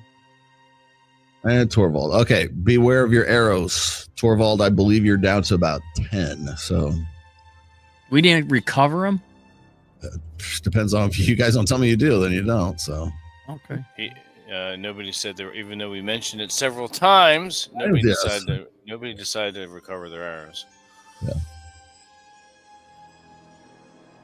Sons of bitches. Even when you do, you don't actually always get all of them. So, but some of them break. Yeah, it's a good. It's still a good practice, though. Okay, here we go. Oh shit! Oh, we're tired. All right. So you guys travel along through here. Is Sled's flight still in effect, or is it wear off? It's worn off by now. All right. Shit. Okay. Now, what the fuck is that? So this point here, let's get up. Guys up. So you guys managed to get to this room right here. There's nothing of interest in any of those other rooms. And here we go. Oh. You sense anything, Vince? That's a good question. Am I sensing any evil? Yes, you definitely do. In this room. This room is emanating evil from everywhere. The floor, the rocks, the ceiling. Can I do a perception check by chance? Is that perception? No, only TJ can do those. You can search. I guess it would be an intelligence roll or whatever. Yep. But TJ has the perception rolls cornered. With him saying that, I automatically cast protection from evil on myself. You don't need that if you're staying near me. No. Then disregard. I have a protection from evil emanating from my body at all times in a 10-foot radius around me, with me at the epicenter. Okay, Sled, you see in front of you, this room is 50 feet square. It is 20 feet high ceilings. It has collapsed in two places, leaving rubble, rotten timbers, and two piles of rocks about 8 feet high beneath the beneath the holes. A 10-foot wide passageway continues north from the opposite wall. Okay. I will, unless the party disagrees, I'm going to take an invisibility potion and scout out up ahead. I like that idea. Do it. So you're going to quaff the invisibility potion. Mm-hmm. It's going to queef it. Queef it. I'm going to take it up my rectum. That's how my tribe does it. Right, what else is new? Before you do that, you're the only one with the light source, too. So what are you going to do? Ah, shit. All right, hand it to me. I'll hold it in my shield arm. Okay. Yeah, and I'll have my shield on my arm and I'll hold the torch up. Okay, and then just kind of I'll walk and just get into the middle of the room so I could kind of see. I'll get into the middle of the room, holding the torch up, looking at the floor very closely, and just stay there. All right, I'm gonna stay here. Fairway, what are you gonna do? I'm gonna follow behind. Okay. Yeah, right there. Valoran. Follow the paladin and start preparing another poem. Okay. Van Stern. Drew. Yeah. I just again stay close to the paladin and keep my eyes and ears out. Are we hearing anything? Are we smelling anything? Are we noticing the room is emanating evil. Is it definitely emanating evil? Yes. So that's definitely stand within about 10 feet or so of the paladin. Then. Okay. From the moment that Anderig gets to the middle of the room, you see this. Where'd it go? There he is. What the fuck? There it is. Oh man, it was great timing once again. Right, music. Flying to the top of this pile of rocks is a Jersey Devil, a rather large manticore. Oh, manticore. Yeah, this looks like the Jersey Devil. Yeah, jumps up to the top of the heap of the rubble right there. Away! It starts shaking its tail back and forth and releases the spikes from the tail. So it looks just like my ex-wife. Just tell it to get a job and it'll flee. Okay, and it's not in any particular. It's going to hit people at random. So just to let you guys know. Sled, you're invisible. You can definitely get a nice attack in. Yeah, I was thinking about assassinate. Is that possible with the manticore, or is it only humanoid? Yeah, there's no definable back to it either, and it can fly. So, but you can attack without it seeing you. Right. You can still get an invisibility attack on it. So. Okay. Okay, so I've got 1, 2, 4. Okay, so 3 of the 4 hit. Let's go. How many do we got? 1, 2,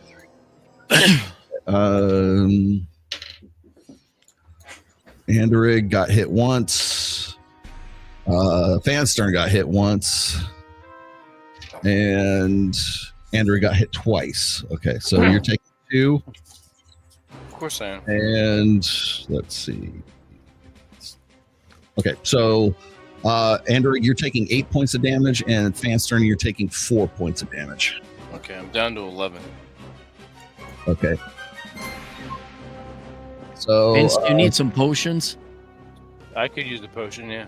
Do you have any? No. Thanks. Okay. Good talking to you.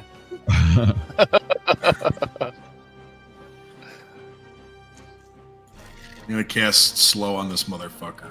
Probably a good idea.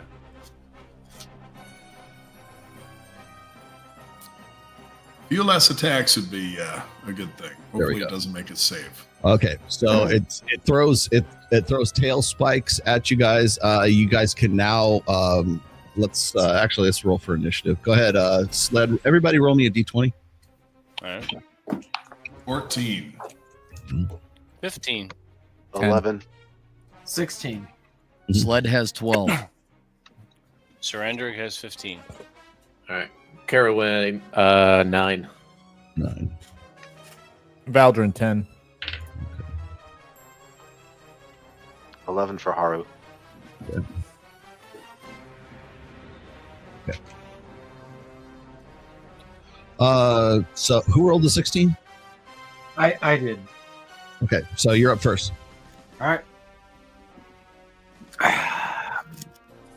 What are you gonna do? I'm sorry. Can you zoom in a little bit? I'm just trying to make out friend from foe. Well, it's pretty. There's only one foe. It's at the top of the heap right here. Oh, it's a dragon-looking thing. I'm gonna try and loose an arrow at it. Okay, go for it. Right in the fucking eye. 15.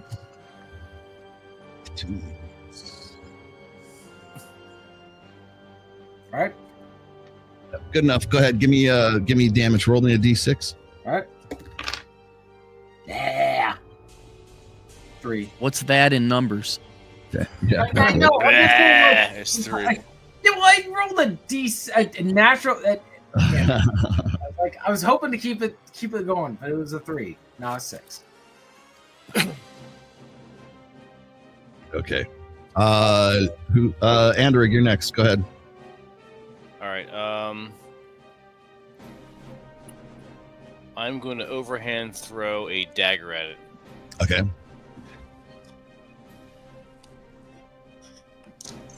$16. Okay. That's good enough to hit. All right. So only 1d4. 1d4. 4. 4. Very good. All right. It's like probably the only 4 I ever rolled tonight. But I lost one of my daggers, so I have 2. Okay. Take that, foul beast. All right. Fanstern, what do you want to do? Try to slow it? Hello. Oh, shit. I keep thinking of the other name. Yes, absolutely. Casting Dread. A Dread Delgath. That's what you are. Okay. Dread. I changed it. Yeah, I'm not Dread. So, yeah, fuck yeah. I cast slow on it. Okay. So you got slow. I got to do a save versus spells. Mm-hmm. And attack at half the normal current rate. And yeah, he slowed. You did manage to slow him. Cool. And the duration is 3 rounds plus 1 round per level, so 8 rounds he will be slowed for. Okay, so he's now slowed. Caraway, what do you want to do? Fireball. Let's see. I don't have fireball. I wish. Do I know if this thing knows common? Am I familiar with this kind of beast? Please don't attack us.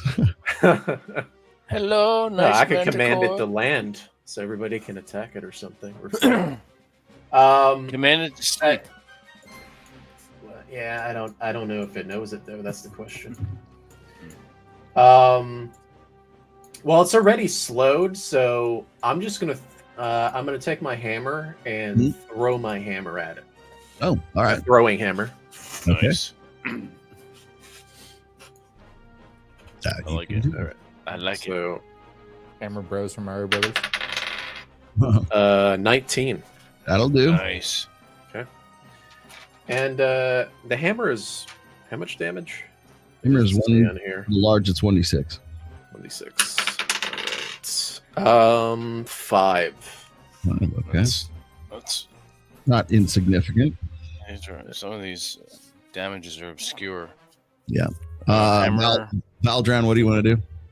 I'm going to get up next to the paladin and finish up that bardic poetry. Give us the battle boost. Yeah, you can do it. Okay. Haru. So my only option is range. So we can't melee. We can't attack melee on this thing right now. You wouldn't be able to get to it. Remember, it's on top of the rubble right now. So. Okay. All right. Then I'm 2 attacks per round with the bow. Yeah. Well, I rolled a 3 on both, so that's not going to do us much good. Oh, okay. All right, let's go. It moves down and... What about me? Oh, go ahead. Sorry, my bad. I shoot with the long bow, 16. I'm sorry, short bow, 16. Okay. Roll damage, D6. 6. 6. Okay. All right, now let's move in. So it's going to fly down and smash into you guys. Shit. So let's throw spikes.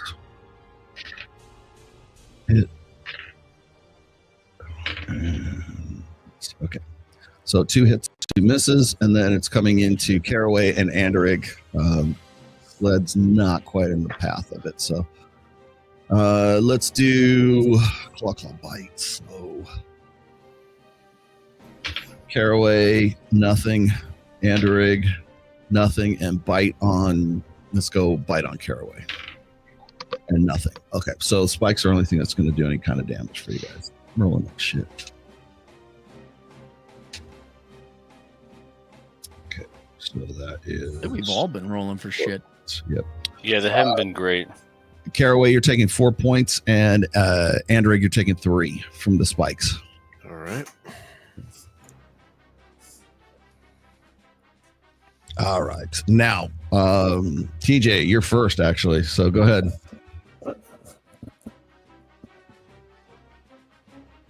All right. Hello. Yeah, I'm here. Sorry.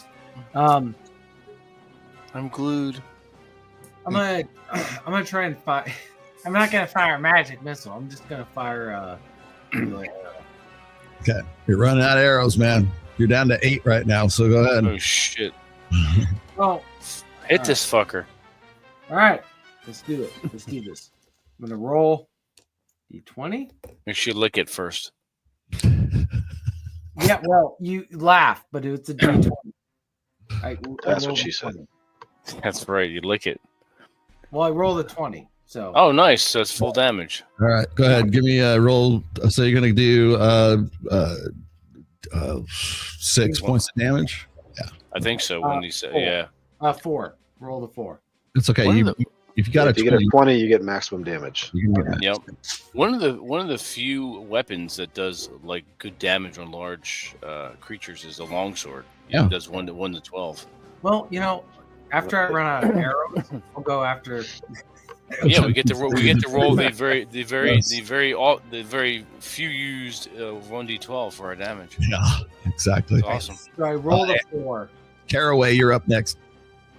All right. You said it came down, right? Yeah. All right. So I'm just gonna try to whack it with the mace. Okay. Nice. 15. Okay, that's good enough to hit. All right. And 3 damage. Okay. Shit. Yeah, a little bit helps, right? Oh yeah. Does it look like we're starting to hurt it? Is it slowing down a little bit? It's slowed. Look, I mean, other than being slowed. Yeah. It's not as I missed on all the rest of those last ones, so it's a little bit slowed. Andrig, you're up. So it's close to me. I'm going to take 2 whacks at it with my longsword. And it is slowed, so yeah, go ahead. Oh, okay, cool. So I'm going to use my old red die and my new green die. Where the fuck? Red, green. All right, here we go. 15 and a 19. That'll do for both. Go ahead. Nice. Roll them. 1d12, 4, and a 6. God damn it! So 10. It's all right. It was all right. You failed me there, 12-sider. What the hell? Just to see a 12 roll up on a 12-sider, it's just beautiful. Right. Hero, you're up first. You're up, Hero. Did I what? All right, I'm gonna. I was just asking. I did not lick it now. Okay, that's your problem. All right, I'm going to move in to attack with the katana. Okay. It'll be single attack this round. I'm guessing because I have to cross some ground. Sure. Okay, 17. That'll hit. And for the damage, 7 plus 3 is 10. 10. All right. It looks like it's on its last leg after that last one. Let's see if Sled can put it to bed. Did I backstab a beast? It doesn't really have a back. That's the problem. It's like it's not like a human thing. All right. I guess I'll just It's a cool man. Attack it. Fuck. I just shoot with the crossbow again or short bow again. Okay. You might as well not 14. Get too close. That's enough to hit. Go ahead. Give me the damage of D6. 4. You managed to put this thing down. All right. Nice. Yay for me. That wasn't too bad. Yeah. Only had 4 Alright. yet. So. We had +1 by then, right? Yeah. It wouldn't have mattered. He still would have put it down. I was getting ready to get my sword out. I was rolling. It's actually a pretty impressive monster. It's just that it's like I was rolling like shit. I'm Let's go north. Grab my trusty hammer that I threw. I'm gonna grab my arrows. I will be picking up both of my arrows Pick 'em that up missed. as long Thank as you. they're not busted up. How many of my arrows do I fetch, Rolo? Oh, Well, how many did you shoot? I shot 2. 2. All right, let's see. Retrieve 2. You can roll this. And I'm going to retrieve my first one's okay. Retrieve my thrown dagger. You got one of the 2. The dang it. Okay. There you go. You can't win more. I got my dagger. All right, so poking around the Manicore's lair, you find several skeletons. At least some of them are human. Covered with filth and dried droppings. There are also various rusted suits of armor, rusted weapons, rotting pouches, and so forth. One of the skeletons is wearing a suit of chainmail. It's remarkable for the fact that it's not rusty. In the pouch are 2 glass vials filled with liquid. An ivory scroll case lies beneath one of the skeletons, and a flat piece of metal with a circle on one end, partially covered by filth, is in one. So you find that and get out of here.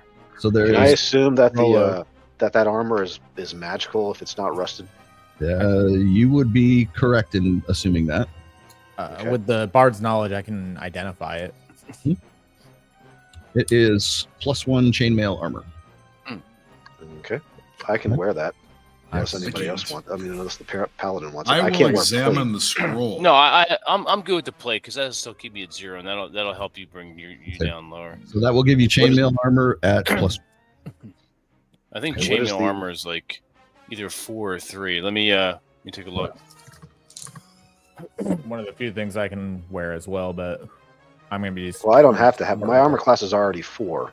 So chainmail by itself. Chainmail by itself is 4, so +1 would be. It's actually 5. Okay, then I don't need it. So chainmail and the shield is 4. Chainmail by itself is 5. I'm wearing just regular leather because we didn't do the magic gear that I had set up. So yeah, take that. Take it. I can do magical chainmail on a bard, so I'll take it. That'll bring you down to 4. All right. Okay. The vials contain potions. Anybody want to? I'd like to grab one. Yeah, I would like, if there's a healing potion, that would be good for me. Okay. We need to identify them, don't we? Yeah, Yes. the bard can do that, right? Or The bard, the thief, and the magic user can identify them. I will identify the potions for everybody, and I would also like to check that spell scroll and see what's in there. Okay. So the first potion is a potion of flying. All right. The second potion is a potion of water breathing. All right. Okay. Scroll case contains a magic user scroll. It is the one with one spell. The one spell is rope trick. Oh, that's cool. Okay. We can all go up in that. So I've got a feeling we've got water somewhere. Yep. All right. So since we're getting low on time here, this is like the first half of the adventure. We can do. We want to do it. The second half as another one off. I'm fine with that. I was going to say we should probably do that because we're at 10 minutes out right now. So all right, let's do that. Like the key is all you're really looking for here. The rest of the passageway leads up to Silver Door again. So okay, let's go to that passageway then. Yep. We've got all 4 now. We'll leave you there. I will make a note about obtaining the rope trick spell. All right, I'll take that potion of flying. Okay. Maybe a flying paladin, like flying around with my sword. Potion of flying. If no one objects. Okay. And we can control, telepathically control a rope. Yeah. Well, the rope trick into the air until it's hanging, and we can climb up into it and rest. Yeah, basically. Yeah. All right. Since you have all of the keys now, I'll move you right up to where the doors are. How's that? Okay. So you have all the keys. Buddy up over here. We have all the keys. So, and once again, you guys are at where'd it go? Oh, I don't have it. Oh, here we go. So this is what you see once again at the silver doors right there. Yeah. Okay. You have 4 keys. What do you do? You assemble them that way. Yeah, assemble them and put them in the door like a lock. So when you if we're gonna like rest here, we don't want to open the door right now, do we? No. Okay, let's just hold on to the keys till next time. Okay, let's do that. All right. All right. So while we're here, what Friday in April is good for everybody? What Friday can you not do? I'm good for pretty much any Friday but the 11th. I'm flexible. Gotta take a look at the schedule for me. Let's see. As long as I got internet in Utah, I should be able to. Should we do the 18th? What is the 18th? That's It's a Friday. Yeah, we could. I think the 18th is probably good. 18th no go for me. I can't do the 18th or the 11th. I can do any other weekend. Let's do the 25th. All right, 25th. 25th. That's good for me. Oh, I'm sorry. I can do the Yeah. 18th. I apologize. I read my you calendar can? wrong. Okay. I can't do the 25th. Okay, I can do the 18th. I can't do 18th is fine. Who cannot do the 18th? All right. Well, April is fine for me. Any all right, Friday. well, you're shit out of luck, AJ, because this is a majority. No, I'm kidding. We'll do the 25th. That's fine. I can't do 25th. How about We can't. No. the 11th? Why do all you people have jobs and lives? Can't you just like be real D&D people, like living at home? Here's Mountain Dew? an idea. Let's do the one off on a Wednesday. Yeah, we can do that. Yeah, Wednesday's fine. Is that good for Yeah, everyone? Wednesday's That great. works. That right. works for me. The only Wednesday that I cannot do is the 9th. I'm going to see Vampire Hunter D, Yeah. the Nice. 40th anniversary release in the movie theater. Sweet. Is that the anime or what? The original anime Nice. from Very nice. 1985. Yep. All right. So I know let's This do- is good. So the 2nd is your birthday. So That's that's my out. birthday. I will be out. So Yeah. let's do the Happy 16th. birthday. 16th Yeah, works. happy birthday, you son of a bitch. 16th. Okay. Perfect. Sounds good. All right, does everyone have that down? Everyone to make sure they're not doing some weird shit Yeah. with some big-breasted women that day. No, that's we only do Check Thursday. my schedule. There's nothing going on the 16th. Movies All only right. live on Thursdays. I'm off that day. So I'm All right, good. cool. TJ, you good for that? The 16th of April? Yeah. Yeah. It's No, a Wednesday. No, I'm not personally. You're not? No, What the we'll fuck? figure it out. All right. All right, All right, sounds good. I'll see you guys. Sounds good, guys. Good All right, game. I'll- Yeah, it was fun. very was fun. good, very good game. Awesome I'll, game. None of us died. No, Yeah. None I of us- thought we for came- sure I'd be fucked with like 25 We hit came points. close to it. all right, fellas. But, all right, I gentlemen, didn't get everyone, hurt. See you everyone, guys. thank you for joining us, and we'll see you when we figure out the next game. Later. We're gonna